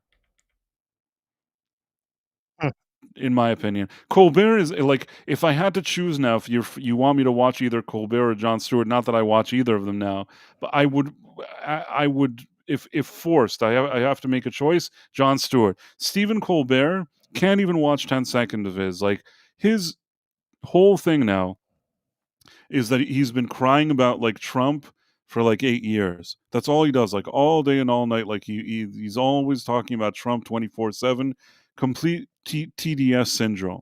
Now, it's not to say, like I've said before, I don't really love politicians, and I'm not saying that I put people on pedestals, not even Trump or anything like that. But the amount of bitter, uh, dumb crap that Colbert has been doing for so many years, instead of doing an actual like late night comedy show, it's really unforgivable. I mean, he took over David Letterman's operation. David Letterman was good at what he did. He was a genuinely, funny guy that had this kind of quirky thing that he did. Colbert came along and just ruined it, in my opinion. Oh yeah, no, it's that time slot's destroyed. He's become so left leaning. I just remember from I think it was just this past year when he had someone from CNN on there, and they were like, talking about, oh, you're considered to be, really fair in your coverage, and even the audience laughed Yes, because I they remember that. knew that they were not considered to be fair in their coverage, that they were thoroughly left leaning, but he's trying to sell that in a different fashion. He's completely sold out to the left, and I don't think that some of these late night shows are going to be on the air very much longer. Definitely not Kimmel. He's going to be gone real soon. Yeah, I Yeah, mean, we saw what happened with what's his face with Corden, uh whoa, James Corden. yes. Yeah, James Corden basically was such a money loser for them that at the end what they did was is that they didn't want to admit it, but basically he was canned. I mean, they're like, "Oh, like I want to go back to London." Yes, like he needs to go. Oh, great. And then they're like the second that he leaves and they all do like a good for he's a good jolly good fellow. The second he leaves, they're like, "Well, we're not continuing this show anymore. The show's done." It's like if the show was any good, you hire a new host, and obviously they didn't. And yeah, I mean, I think that both people that took over their respective positions, the people that took over, what's his face, the person that took over Letterman ruined Letterman's operation, and the person that took over Craig Ferguson, show, also ruined it. oh yeah, yeah. Oh, James Corden was a disaster from the start. They basically they had been given these slots like on a silver platter, and instead of enjoying these slots, they basically just destroyed them. At least that's the way I see it.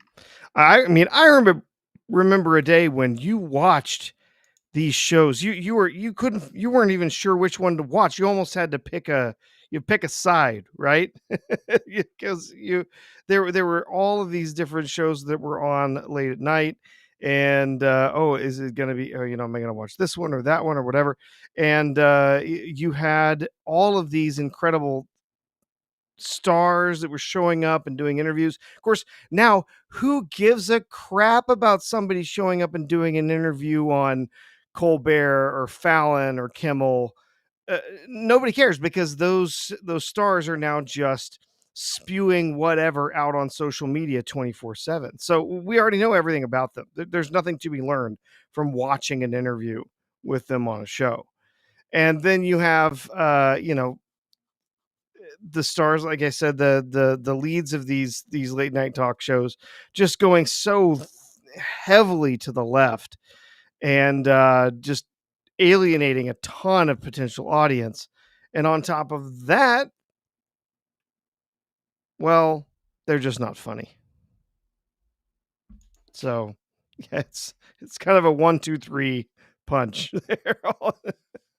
All at the same Right. time. So yeah, Jimmy Fallon has tried to stay, I think, more centrist. He's tried to avoid more of the politics, but I find him just intolerable. I cannot watch him.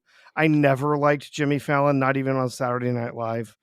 Uh, He's it, very childish. He's very childish. Like, he doesn't have a lot of substance. The only thing I can say about Jimmy Fallon is if you have something that involves like musical comedy, like he needs to impersonate Bob Dylan and make it funny or impersonate Bruce Springsteen, he's good at that. That's like his specialty. But as a late night host that needs to like engage with his audience and with the guests and all this stuff, there's something that feels very, for lack of a better word, not even like a cool dude bro. Like a dude bro, but not even a cool one, if that makes sense. yeah, yeah. Like Jimmy he's in a Kimmel. frat, he's playing like Oh beer yeah, pong and weird things like that. It's like, yeah. dude, sometimes he has like guests that are real guests that I'm like, man, you brought this guy to your show. You're playing like beer pong with him. It's just, it's stupid. You know what I mean? Oh I'd yeah, it's rather really you just dumb. sit there and have a conversation with a guy. I don't know. I'm trying to think like I'm not saying this happened, but like I could totally see like Jimmy Fallon inviting Denzel Washington and then being like, "Hey Denzel, let's play beer pong." And like Denzel probably needs to promote a movie, and he's like, "What am I doing in this place?" Thinking to himself. I don't remember if it was Denzel, but I'm saying like I've seen situations like that, and I always think to myself, "Dude, you have some like real talent here, some real people. Why don't you talk to them about their career? Why don't you have a more engaging conversation? Who gives a shit about this like beer pong stuff? You know?" Oh yeah, it's ridiculous. Yeah. Oh, we're just gonna play beer pong. Oh, we'll play this silly game where you get hit in the face with a pie. Oh, Right. we're He's gonna do like, it's "Whose yeah, pie is it?" And it's like, yeah. "Dude, I don't give a shit whose No, pie is it. Just we shut don't the fuck care. up." We don't Sorry, care. Sean.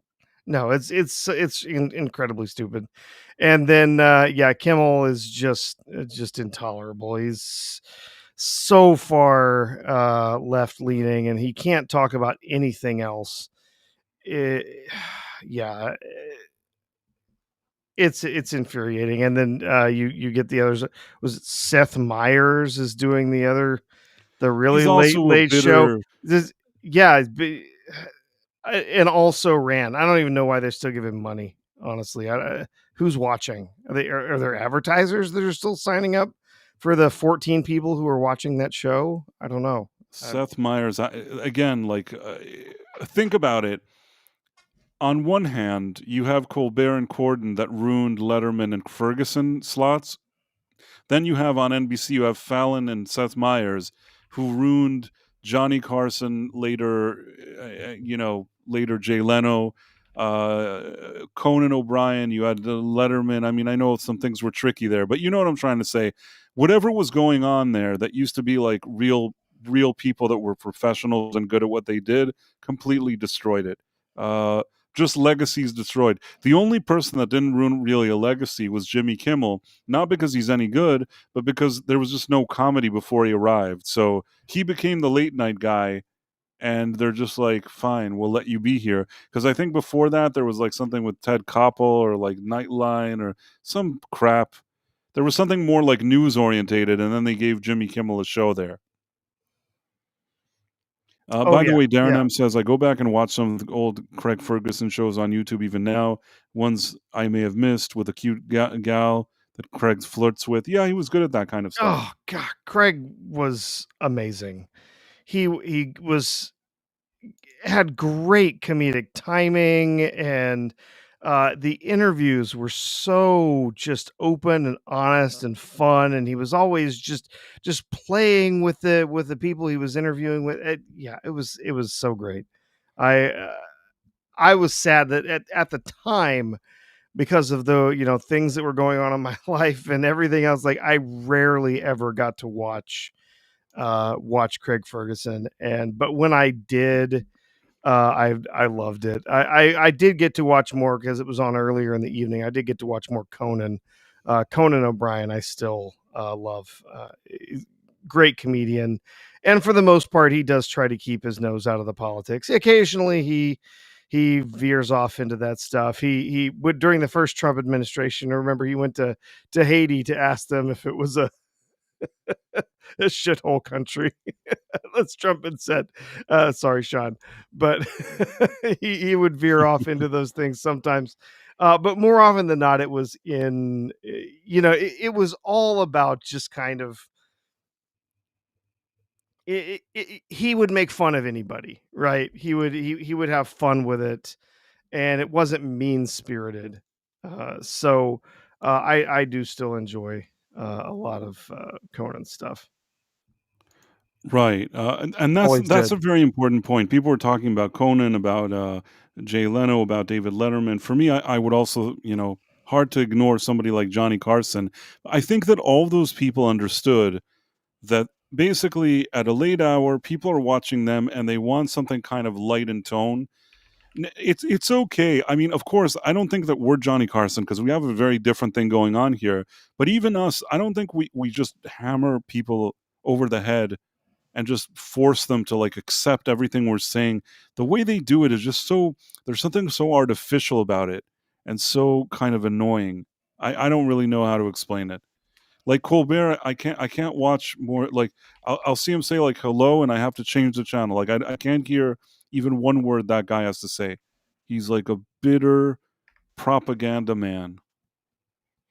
By the way, the dead man gave a poop sticker for 99 cents. Thank you, the dead man. And Marks for 7 is now a member of Leapers, and that's great. Thanks for joining.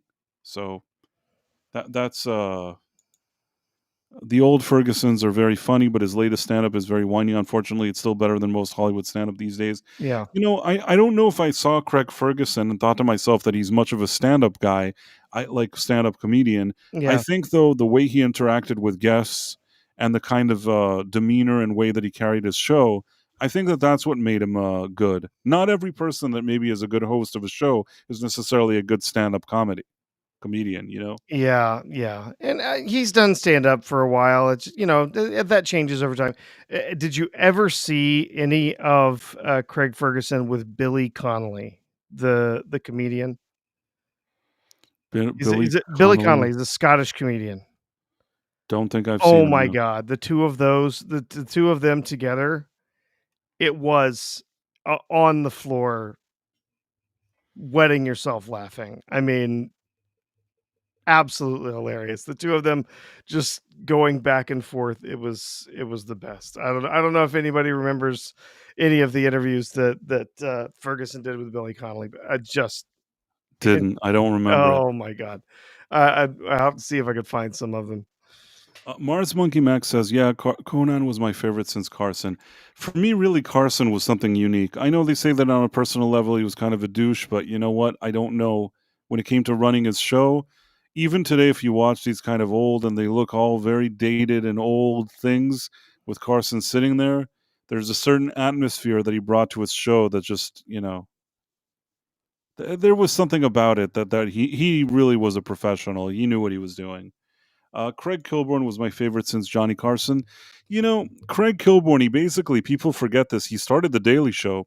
And I think that Jon Stewart probably every Dave should probably send a bouquet to Craig Kilborn, because Jon Stewart was a guy that was like going in and out of shows. They were trying a lot of stuff with him over the years, and he had some guest spots. He was on that Larry Sanders Show, but I think that he never found like a real good slot for himself.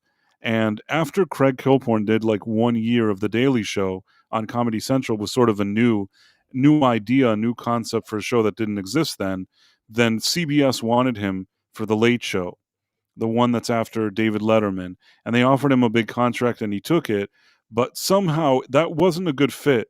I think that The Daily Show was probably a better fit for him, and then he jumped there, and then he thought he was going to be in movies, and I feel like his career kind of, I'm not saying I don't know what he does these days. I'm sure he doesn't live on the street, but I feel like his career didn't necessarily go in the direction that it seemed to be going at the beginning. At the same time, Jon Stewart, maybe 1 year after this guy was on The Daily Show, took it over. Nobody even remembers that Craig Kilborn was on The Daily Show. I Like, remember it.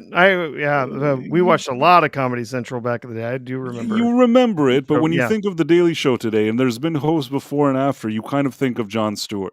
Well, yeah, and I mean he had the longest tenure there, and he's back doing it again. Now there's just desperation because they have nothing else. And oddly, even though, forget about the politics, which I don't agree with a lot of his stuff and whatever, I will say that when it comes to talent, Jon Stewart is better than all those other people they have there. Not saying, forget if I like the comedy or I enjoy the thing or don't enjoy it. As far as like sort of being a performer or whatever he does, whatever you want to call it, Jon Stewart is more talented than all those people that they've brought after him. Even today, when he's older, he's still, if he wants to deliver something or some kind of segment or talk about something, he is able to do like a delivery, speak about something and deliver it with a lot of sort of, even if you don't agree with it, there's a lot of sort of passion or whatever. Those other guys are kind of, I don't know. They don't have that kind of character. The thing that's a shame for me with Jon Stewart, that I know it's hard to remember now, but I really do feel that back in the earlier days, he had a lot more to offer, and he wasn't. It was more for everybody. I don't know if that makes sense. Yeah, yeah. I would say so. Yeah, it was not as heavily left leaning. It was a little Not more as preachy. Christian. The idea was he wanted to amuse you. He knew you were sitting down, and he's going to make you Yeah, laugh. yeah. He wasn't afraid. Today, people are afraid. Oh, we don't want to make fun of this guy. We don't want to make fun of that. I don't feel like there was any of that. I feel like he sat there and like he would make fun of people, and the idea was that you were watching and you were laughing, and I think that he knew what he was doing back in the day. Like with every year of him getting older, he became more like preachy and grumpy and political, and it's very unfortunate because when I just say like raw talent of being that guy that does that, I think that he did have something to offer. But it is what it is. And Craig Kilborn, yeah, I don't know. What does he even do these days? I feel like he really probably made some bad decisions. Gosh, I have no idea what he's up to That's these it. I don't days. feel like I've seen Craig Yeah. Kilborn in like 70 years. Yep. Can't Hmm. remember the last time I saw Craig Kilborn.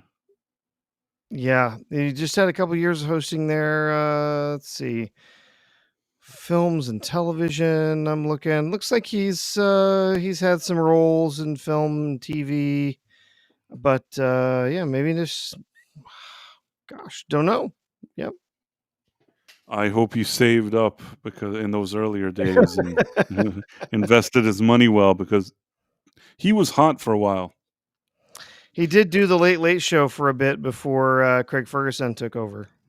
I mean, that Yeah. was the whole thing. They lured him away from the Daily Show in Yeah. order to do the Late Late Show, but then he didn't actually last in the Late Late Show for many years. Not So very long. the Yeah. idea of him jumping ship from one place to go to the other didn't really work out well for him. Whereas Jon Stewart, he ended up becoming like such an institution that by his later years there, they were paying him a shit ton of money. Sorry, Sean, to stay. So really, somehow, Jon Stewart was able to really capitalize on that whole Daily Show, and I don't know how to explain it, but probably without Craig Kilborn, you wouldn't have the Daily Show. I mean, you needed to launch that show. Yeah, you did need to launch that show, and then price had to reset. You needed to launch that show, and you know what I'm saying. You needed to launch that show, and if you didn't do it in a convincing way, it may not exist today. So it's kind of like when you think about when they rebooted Doctor Who, and Christopher Eccleston often doesn't get the credit that he deserves because I think that he needed to really sell you on this idea, and if he didn't do it well, you probably wouldn't have been able to, jumpstart that whole situation. Kilborn was great in the Benchwarmers. I'm trying to think, was he in the Benchwarmers? I barely remember now. Uh, I actually, nah, never mind. I know somebody who was in that movie, but now I'm going to shut up and I'm never going to talk about that again. I can't really talk about it, I guess, but I would say that there's somebody that appears in that movie that is actually somewhat friendly. Oh, okay. Is that a good way to Yeah, describe? sure, sure. But So yeah, I think that that is a good way to describe it. Certainly, kind of a cult movie. What was I going to say? So Gutfeld is going to get the Bob Saget treatment one day. I don't know what that means. I still don't know what happened to Bob Saget, but I don't want to sound like some conspiracy man because I honestly don't know. I just know that it seemed odd, but I don't know. I don't want like yeah, it sounds. If I remember, he had a fall and hurt his head, and he kind of shook it off. He let some doctors kind of look at him and shook it off and said, "I'm fine," and went home without treatment and without any kind of observation, and yeah, died because of a traumatic brain injury. I just wonder how did he have such a fall that caused that? I mean, Honestly, it doesn't take much. Just falling in the wrong way, hitting your head in the wrong way, and especially if you're if you're older, it's fairly easy for some kind of a brain bleed to start, and sometimes those things can accelerate rather quickly from being something that's not much more than a headache to to brain death. So yeah, it's sad. Well, Rockabilly Fire one says Bob Saget got removed.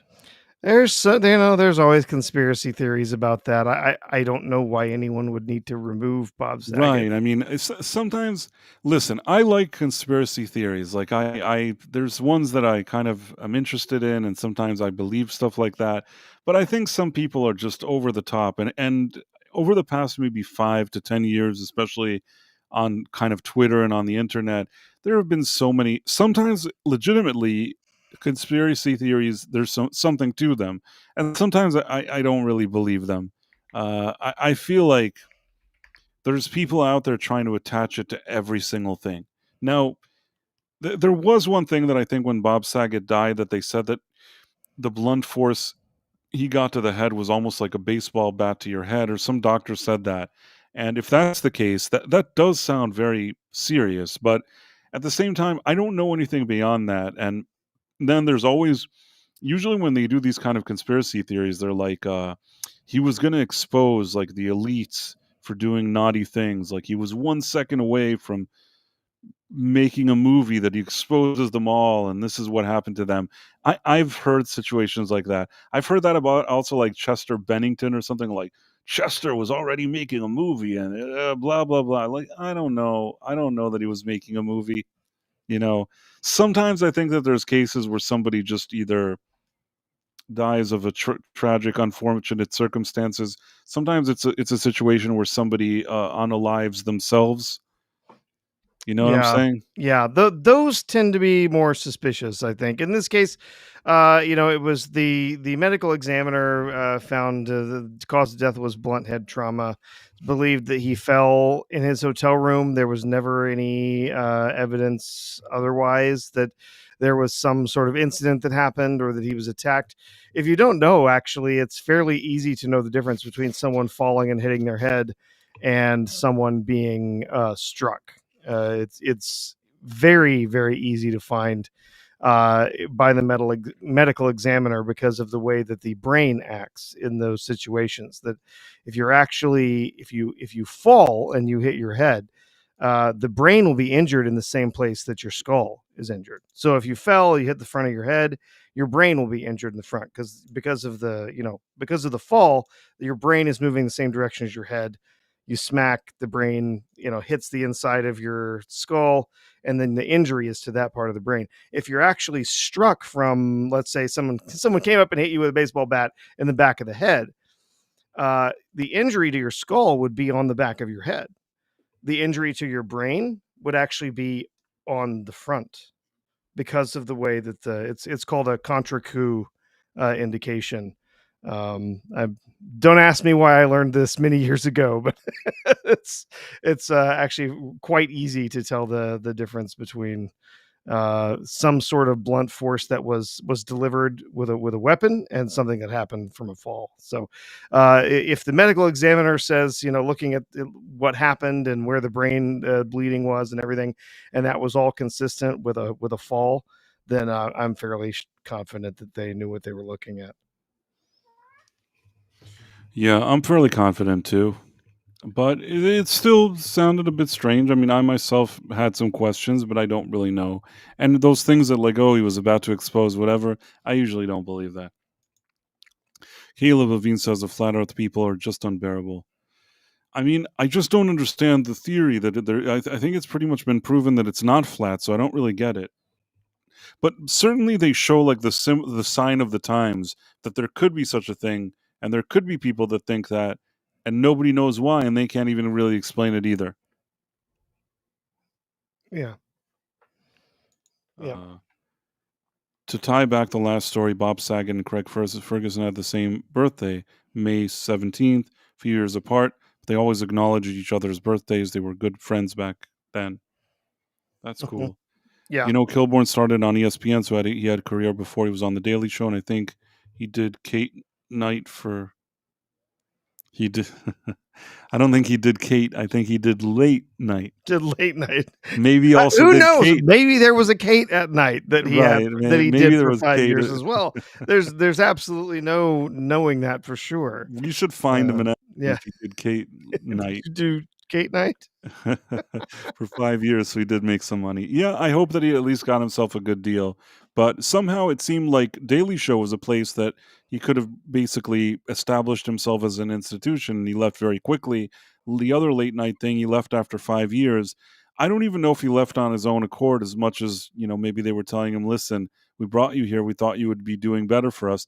Considering what we paid you, you should be doing better. And then I think they probably booted him out. That's just my opinion. There's nothing I can do to prove that what I'm saying is true.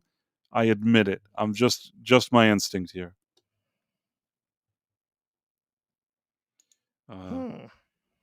I think those guys did a lot of white stuff too, so vessels could be more prone to burst. Okay. Yeah, refined coca plant extract. Yes. Yes, he was removed, but it's due to him not being about the stuff. I have no idea. I really don't know. All I know is that there's always some theory about something. And by the way, if you guys are watching on Rumble and you haven't yet signed up for Rumble, you should definitely do that. That's where our show is based. That's like our headquarters. If you're watching, so you should definitely sign up if you're watching through the app and you're not signed up yet. And then you should follow us so that you always get notifications when we stream, and which we do every Tuesday and Thursday at 11:45 p.m. And if you're watching on YouTube, you should subscribe to our channel because that's cool as well if you're on that platform. Now back to weird. I got you. You're saying, that's what I said. You're saying that Bob Saget was about to expose people that like to read PDF files. And it's the same thing that also they said with like Chester Bennington, but I think Chester Bennington legitimately, I don't think he was going to talk about anybody with PDF files. I will say that I'm surprised about Chris Cornell. Chris Cornell, very strange, his passing.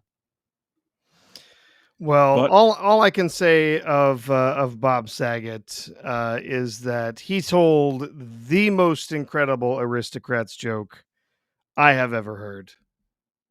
It will. I remember that. Yeah. This guy who played this kindly old father raising his daughters in a TV show. He's everybody's favorite sweater wearing nice guy, and he tells the filthiest, most vile, repulsive version of the Aristocrats joke you can imagine. Nobody outdid him in that film. So that was very impressive. Absolutely. By the way, I don't know why I went to the movie theater like a few weeks ago and I saw posters for this stupid thing. I feel like I don't know who this movie is for. It's a movie where Rebel Wilson, it's called Bride Hard. I think that it's trying to combine between like Bridesmaids and Die Hard or something. It looks absolutely ridiculous, but not even in a fun, good way. Like I saw this poster and it looked awful.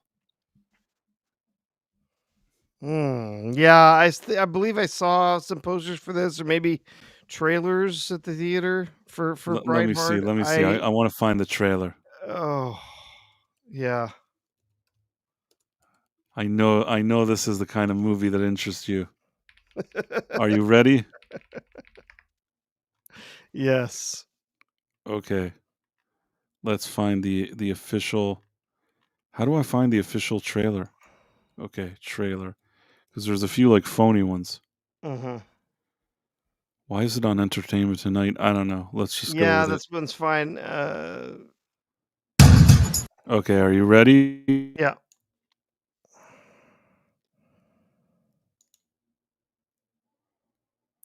Oh, okay. I was sharing this. Okay. You guys, tonight is gonna be the best. That thing is going to be DOA Dear. in my opinion. Dear Lord. Wow. Okay.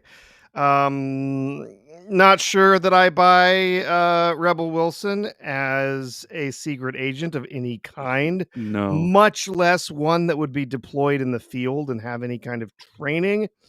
Uh, Perhaps a desk jockey, maybe, but not one that would be out shooting people and kicking ass and whatnot. That's ridiculous. And the whole film looks like an absolute garbage fire. I have no interest whatsoever in seeing this. It looks appalling. It was like I'm serious. It was hard for me to make it through the trailer. That's how bad it was. That It's was like an bad. That was absolute very bad. disaster. Oh, I don't even feel like reviewing it to make fun of it because it looks like unreviewable. Yeah. I don't even know how It's a female James Bond. That's what we need, right? I don't even know how Rebel Wilson became a thing. Honestly, I know that's a shitty thing for me to say. I don't get it. I don't understand the whole Rebel Wilson thing. Well, this movie's not made for you, Price. It's made It's made for somebody. Yes, I want to somebody see how many else. people go see this. Uh, You know how when you can sometimes watch a trailer and you know that the movie is awful, like you just know. Yep.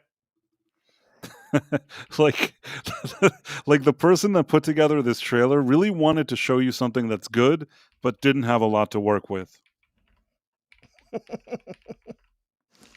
It reminds me somewhat of Argyle,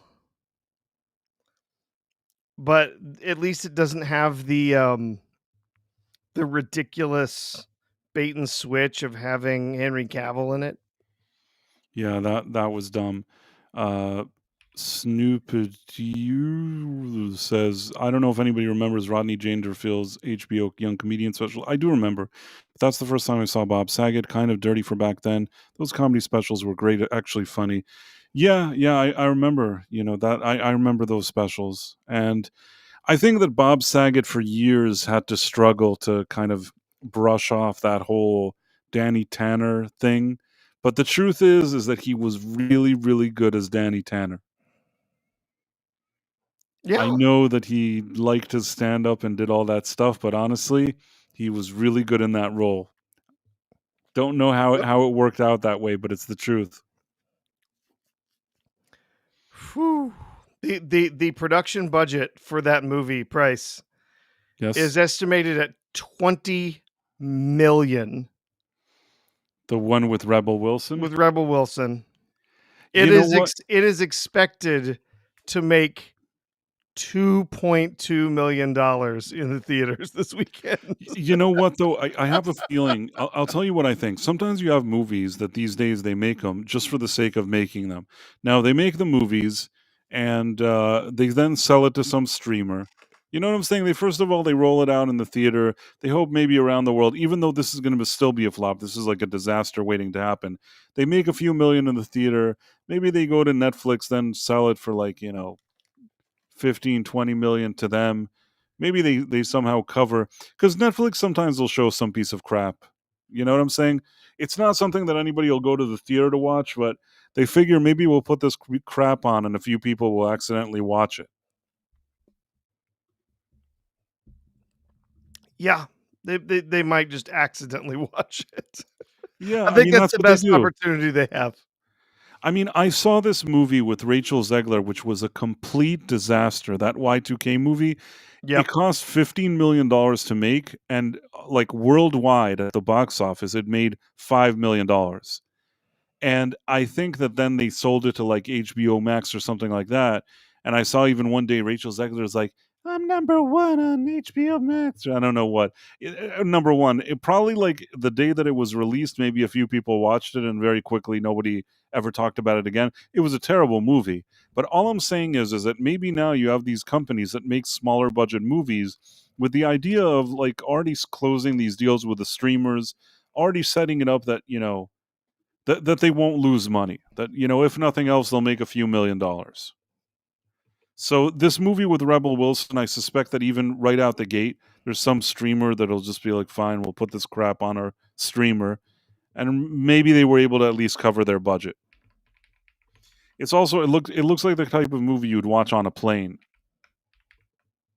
I mean, I wouldn't watch it, but you know what I'm trying to say. Somebody would watch it on a plane.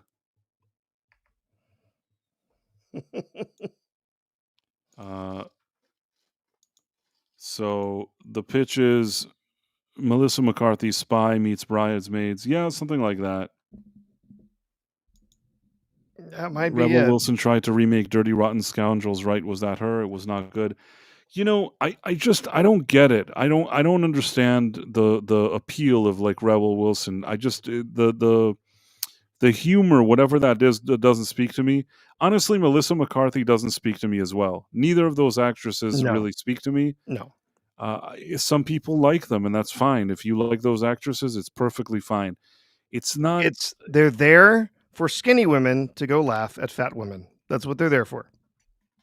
Yes. Just being honest. Yeah, that's probably true. Then you have Elizabeth Quinn says target market 16-year-old boy on first date thinks his odds of getting laid increase, taking her to that BS. Maybe. You know, I admit that sometimes. No, but it's not exactly the same thing. Once I had a girlfriend and we dated for a long time, and I found myself in the theater watching the Sex and the City movie. I really, it saddened me. It saddened me that I was sitting there in the theater watching that movie. You start questioning your life choices. I did. When you're sitting and watching this movie. I mean, the whole movie was weird because basically, I don't know if you remember what that first Sex and the City movie is about, but basically, I didn't watch it. all I know is this. This is the interesting thing about that Sex and the City show, and how it kind of teaches women, in my opinion, the wrong lessons. Basically, who does she end up with? Like, there's the whole series. Unfortunately, I again regret that I've probably seen every episode of that series because, as you guessed, my girlfriend at the time, she would watch this thing all the time. So, and there were like reruns. They kept rerunning them. I've seen every stupid episode of that show. It's a show that I don't like, and I've probably seen every single episode. So the whole series, there's this guy, Mr. Big, played by Chris Noth, who was later Me Jude. Do you remember? Yes, I do. So in any case, he kind of treats her always like crap. Like, out of all the people that like she can go out with, he has money and treats her like crap. And at the end, that's the guy she likes. The guy that like has money and treats her like garbage, that's the one that she's in love with. And then at the end, like she marries him or something, like she's with him. And in this first movie, she wants to marry him and he has all this money and he's buying her like a fancy apartment. I don't know how to explain it to you, but I feel like all the lessons and the process that she goes through are not necessarily like good. Meaning, I'm not saying maybe that's what women like, but somehow the show that's quote unquote so empowering and sort of such a feminist whatever and empowering women, and at the end all she wants to do is go out with a guy who treats her like crap and has money. Somehow, do you understand the contradiction here? Yeah. Like, either you're a feminist and you're like standing on your own feet and you're like awesome and you're doing all this stuff, or you just like some guy who's like a jerk and has money. And somehow they managed to do like straddle the line between this and that in the same show. And I don't know what to tell you. I couldn't stand that show, honestly. I couldn't stand the show. And the fact that I sat in the theater and I watched that movie, that's like a low point. That's like a low point in my career that I sat down. And you know what? I'm not going to lie to you. I think I had to watch that second movie. And the second one, the first one was like Citizen Kane compared to the second one. The second one, I think they go to Saudi Arabia or something and they insult the Saudi prince or something. I don't even remember. Man, I sat there. I said, I can't believe I'm watching this. I'm so embarrassed. I hope nobody sees me here. Like, I hope nobody knows that I'm sitting in this theater watching this piece of crap movie. And I couldn't say anything bad about it because, you know, it would have been that I'm not supportive. I I bumped into someone I knew walking out of Captain America: Brave New World, and I was a little bit embarrassed Oh, that I was James there. Caserta says he also has a big peen. Yep. Yeah. That's the thing. That's a big peen, Well, that's money, the and most jerk. important thing. Yes, money. Yeah. Money, Streets jerk, and swimming big like peen. filth. Yeah. That's like this type of independence you learn from the protagonist of this annoying series. Elizabeth Quinn says Rebel is no threat to any girl. Maybe that's the reason. And also even her co-stars. It seemed like a cast of ladies that are no threat to any girls. It is an in-flight entertainment. I feel like I've chased everybody away. The second I said that I saw like Sex in the City, we've lost like people are like, that's it. That's the final straw. They're Like you can fleeing talk as about like quickly Rambo as quickly 4, as they but can. like you watch Sex Yeah. in the City, you're done. Have you ever found yourself in a crappy movie like that in the theater? No, like I said, the worst probably I've ever experienced was Captain America: Brave New World. Realizing that I just sat through that. But no, there's not been too many other movies that I've been to see that I'm just like I can't believe I just was here and watching this and sat through it. Most of the time, I'm pretty picky about what I go see. Of course, I'm not a movie reviewer, so yeah. I do review I, movies. I I watch a lot of stuff at home, and some of those, yes, I've been like, oh my god, I can't believe I just watched that. Well, I mean, sometimes I actually watch stuff because I want to review it. So, for example, I did actually go to see like Wicked, and that's a terrible movie, but I did go see it. Ooh, Wicked. Looking Wicked is a forward to the terrible. second one, I assume. Really excited for watching Wicked for Good. I mean, the first one, I got a lot of views on my review, so I guess people were interested in hearing my thoughts about it, and then I'll go watch the new one. Although a lot of people that saw my review were people that were very offended. I got a lot of like people having meltdowns because I said I didn't like it. Yeah. It's also very strange. I never understand that. Like if I don't like a movie and you like it, that's fine. You can also tell me in the comments, like, I disagree. I kind of liked it. And you'll see that sometimes if somebody just gives me an opinion of theirs and it's different than mine and it's like respectful, I'll even like their comment. I'll be like, okay, cool, that's fine. It's the one that's like, you're dumb and stupid, you're a terrible person, how dare you? Like the Greta Thunberg type of reply to like why I didn't like the movie, that is always weird to me. Yeah. I will say that once I did this. I think that one time there was an album or something that I liked from some band, and I saw a guy that wrote a review, and it's a guy that wrote a review maybe like 10 years earlier or 20 years earlier. And I found that guy's email and I wrote to him that I now read his review, and I think that his review is like silly and that it was such a the album, like today when you look at it, it was like groundbreaking and did some cool stuff, and this guy's like criticism was silly and dumb. And I admit I shouldn't have done that. I did do that once, and I'm kind of like those weirdos, I guess, that respond to my YouTube videos. I did do that once. I don't know why I did it. I'll tell you why, because it was like something. Uh, I'm not saying that it's like that, but it's as if you'd read an article where somebody's like, "Oh, Sergeant Pepper is a terrible album. It'll never do anything," and then like 20 years later, you see the guy, and you're like, "Come on, man, you're an idiot." So it wasn't like Sergeant Pepper. It wasn't the Beatles. It was another band I like. It doesn't matter now. I don't want to say it because maybe somebody will pop up from somewhere. But it was somebody that like there was an album that I thought was actually really, musically was actually very, very good and was sort of ahead of its time. And you have this guy, like I read 20 years later his review, and it looked like he was just such a dumb, run of the mill idiot reviewer that like doesn't know anything, and I guess it annoyed me. But with the exception of that one incident, I've always been respectful, even if it's people that have a opinion that's different than me. And I take responsibility. I shouldn't have written that guy an email.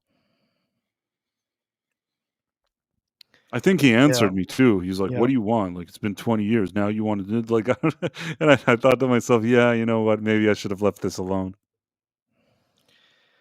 I would say that now, obviously, like I said, I didn't see this in the theater. Probably the most embarrassing thing I would admit to have ever having watched. Sausage Party. I saw that in the theater. I think. Did you see that one in the theater? I saw it on, I think, Amazon.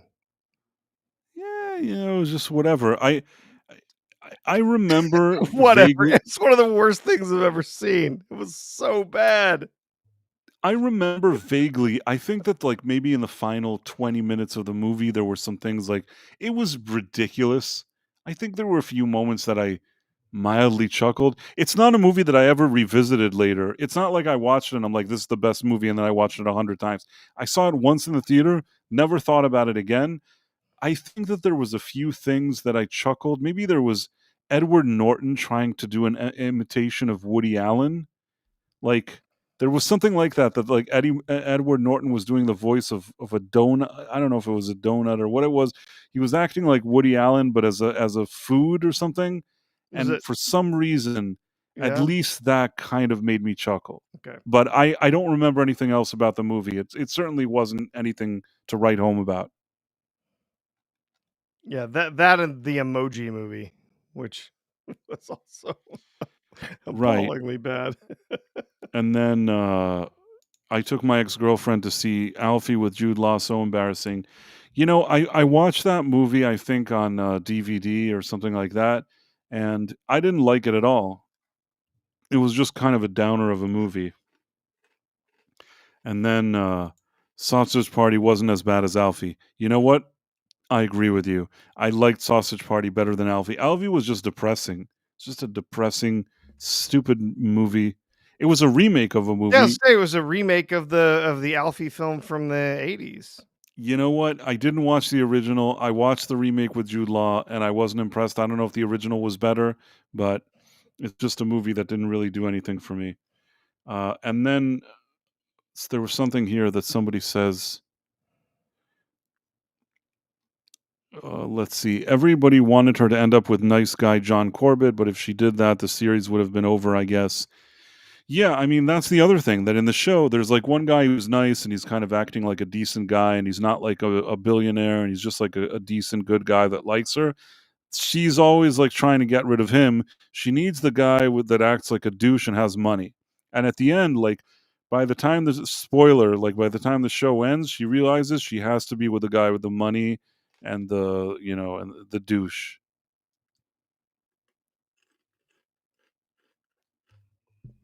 Yep.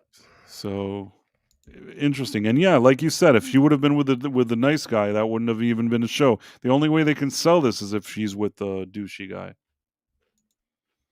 He's in the reboot. Been watching the Nerves recaps. I think that I watched. I have no idea. Maybe because I was familiar with the show, I maybe watched like the first episode or whatever from like the reboot. I watched maybe one episode, and in that episode, I think they killed off. Sorry, spoiler. I think they kill off Mr. Big. I vaguely remember they like kill him off in 5 seconds. And really, I think people initially were like, "Oh, like he was actually the best like part of the show. Like the only tolerable thing was this guy." And then immediately, some lady came and did a Me Too situation on him, and then he was. You never see him anymore. Yep. The original Alfie's a classic. The original Alfie with Michael Caine. Classic film. Yes, I like John Corbett. He was a DJ on that show where the doctor was banished to Alaska and the Foo Fighters did the theme song. Yeah, Is Northern that Northern Exposure. Exposure? Yeah. Yeah. My Yeah, no, mom I was a big fan of that show. who? My mom was a big fan of Oh, Northern okay, Exposure. cool. Yeah, I watched quite a bit of it. I don't remember a lot of the show though. I've never revisited it, but yeah, my mom was a big fan. I understand. I remember going to see the Final Fantasy movie in theaters because it looked cool, space marine action movie. It sucked so bad I apologized to my friends for picking the movie. I don't believe I've ever seen a Final Fantasy movie. I played Final Fantasy, never seen a movie. So it must say something about how bad it is if I've never even heard of it. Oh yeah, that was supposed to launch. It was in 2001. Final Fantasy: The Spirits Within was the name of the movie. That was supposed to be this groundbreaking launch of Square into producing these animated features, because they had done all these RPGs where they had done animated cutscenes in the games. And so they were like, well, let's just, they made some games that were almost entirely cutscenes. So let's just make a movie. So they pulled in dozens of people. I mean, Ming Na Wen was in that. Alec Baldwin was in it. Ving Rhames, Steve Buscemi. Like, they pulled in like all of these names into this movie, and it was terrible. Not that the CGI or anything was bad. It was quite good. It was really, really beautiful for a fully CGI made film back in 2001, and for being animated, adult science fiction. It wasn't a cartoon for kids, right? But the story was terrible. A lot of the voice acting, even though they had a big cast of some well-known people, the voice acting was not very solid, and the movie just made no sense. Like, everyone left going, "What the hell did I just watch?" It was terrible. Wait a second. Somebody asked me a question. Can you send another email to the guy apologizing? You never know. Might make his day. What was the album? I probably shouldn't say it, but I think that it was an album by Faith No More. And I thought that the album was actually quite good, and this guy totally didn't get it. And I thought that his review was embarrassing. But at the same time, I shouldn't have written that email. I acted like those weirdos on YouTube. To be fair, though, this email that I sent was maybe like 10 years ago. It's not like yesterday I did it. I saw it, and I don't know why. Like, I maybe read like a review about it, and the things I was reading annoyed me. And you know how sometimes, even though it's an old article, you can find like there's the link to the email of the person that wrote it. Yep. Professor? Yep. So I saw the email and I'm just like, I'll just write the guy and tell him that I think his review sucks. And honestly, I do regret writing it. I agree with myself, but what do I benefit from telling the guy that years earlier he wrote a stupid review? And then I think that he's like, I guess it annoyed me at that time. You know why I did it? Probably in my mind, it annoyed me that this guy is considered like a reviewer of music when clearly he's not like really knowledgeable. I think that that's what insulted me, that he was like I'm going to sound terrible. He was like a peasant, yet they let they let him like review this thing, and obviously like he doesn't know the first thing about it. I guess that's kind of my pet peeve sometimes, that you have like some person, I look and it's like they have I don't know how many followers and a big following, and I look and like I think that they're not good at what they do, and I think that annoys me. You can say that it means that I'm salty and like bitter and jealous, and I try not to be. I'm like, for the most part, I think that I can find a balance and not be that way, but once in a while maybe I'll find something that annoys me. Like recently, I saw this channel of a guy that like he always quote unquote has scoops about Doctor Who. He just sits there and talks a bunch of crap that he may have read on Reddit. He doesn't know anything that he's talking about. And I see him like quietly building his channel, and people are like, wow, like this guy is a real source. He's not a source. And yet I see it and it annoys me. You know what I mean? So I guess there's certain situations that I get annoyed, but I'm only human. What can I do? Mm-hmm. Yep. Angel Dust was a great album, and a lot of people hated it. I think in general, Faith No More were a band that was doing something a bit different than their contemporaries. And I'm a musician, and I think that me being friends with other musicians, they were kind of a band that I think musicians could appreciate, sometimes more than maybe quote unquote normies or whatever you want to call them. And I think that when I read that guy's review, I felt like he was an absolute normie. And maybe that's what my email was explaining to him. Although there was no point. I am 100% correct in my sentiments, but there was no point in me sending him that email. In any Yep. case, I think that we've been hanging out for a while, and let's start wrapping up and saying goodbye to people. All right. Yep. Here, I can send you some Rumble names while I get the rest of our stuff Uh, put up here. Snoop and Yedu says that they had to kill off Big because he had a very bad scandal, very bad stuff. That is true, but just so you know that they didn't know that. When they got rid of him, I don't think they knew. But you never know. Maybe they did know. On the Rumble side, we have Linda's 99, Bingo Hazmet, Istophobos, Sean Linane, Rockabilly Fire 1, Colthane, Dude Bro Seth 420, Kivo 1961, Cedo 11754, Ogloss, wait a second, Ogloss, Tommy Boy Foley, Tim M. Hayes, Double R Star, Elizabeth Quince, Gray Per George Droid, Tomorrow 66, Hung Walo, VI 324, Manzak, Snoopin' Yadu. Strange names today. Habgini, Habgini, man, Habgini Ginepsk, 1971. I feel like the person that wrote this, that may not be their name. Darkside 099, Darren Mai. At least those last couple weren't too hard. I'm still trying to figure out Habgini. Christ Oh, stays in his lane. I can hear. Trying to Thanks make for sure. getting me through the first day of monsoon season. Oh, Oh, I'm happy to do that. Yeah, I was once in Thailand when there were monsoons. I think though, is Elizabeth Quince? Are you in Singapore or Thailand? Where are you these days?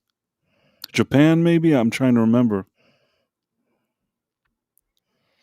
Anyhow, Let's see. Yeah. So over on YouTube, Ace Hanlon, Adam Gray, one of our mods. Good to see you, Adam. Caleb Levine, Darren M, E. Clay Thomason, Facutino 93, FKHC 2005, Istophobos, James Caserta, Jonathan Conroy, Marla Sharondoff, Marks 47, Mars Monkey Max, Mary White, the amazing Mary White. Thank you for being here. Maya B, Mephisto's movie reviews. We also have Sean Green, Smilex, who popped in for a bit today. Stephen Mack, The Dead Man, The Devastator, Tim Hayes, Yitis, and Zun RJ5. So if we missed anybody tonight, sorry about that. Hopefully we'll catch you on the next one. But we're incredibly happy to have you all here with us this evening. So thanks for joining us. thank you. And yeah, we'll see you all here. Today is Thursday, so we'll see you all here on Tuesday on the Night Owl. We do the Night Owl every Tuesday and Thursday at 11:45 p.m. Eastern. I'm Price of Reason, and with me, this is Professor R2. Like I said, if you haven't liked and subscribed and followed and whatever platform you're on, you should definitely do that. And of course, if you haven't signed up for Rumble yet and you're watching the app, you should sign up. It's free, and then follow us, and then you'll get notifications. Rumble is a great app that promotes freedom of speech, and we love that, and you should too. Yeah. So on that great note, and yes, I see you're in South Korea. I was sort of close, I guess. In any case, Yeah, just real quick before we head out, just a reminder that I will be joining the group on B-roll stage tomorrow night, 8 p.m. Central for me. Be joining them for watching a movie. If you're into a little bit of comedy, watching an old movie and riffing on it, kind of a mystery science theater 3000 or riff track style. We'll do that over there on B-roll stage. I've shared the link for both Rumble and for YouTube. So come hang out with us, have a little fun, have a little laugh to wrap up the end of your week.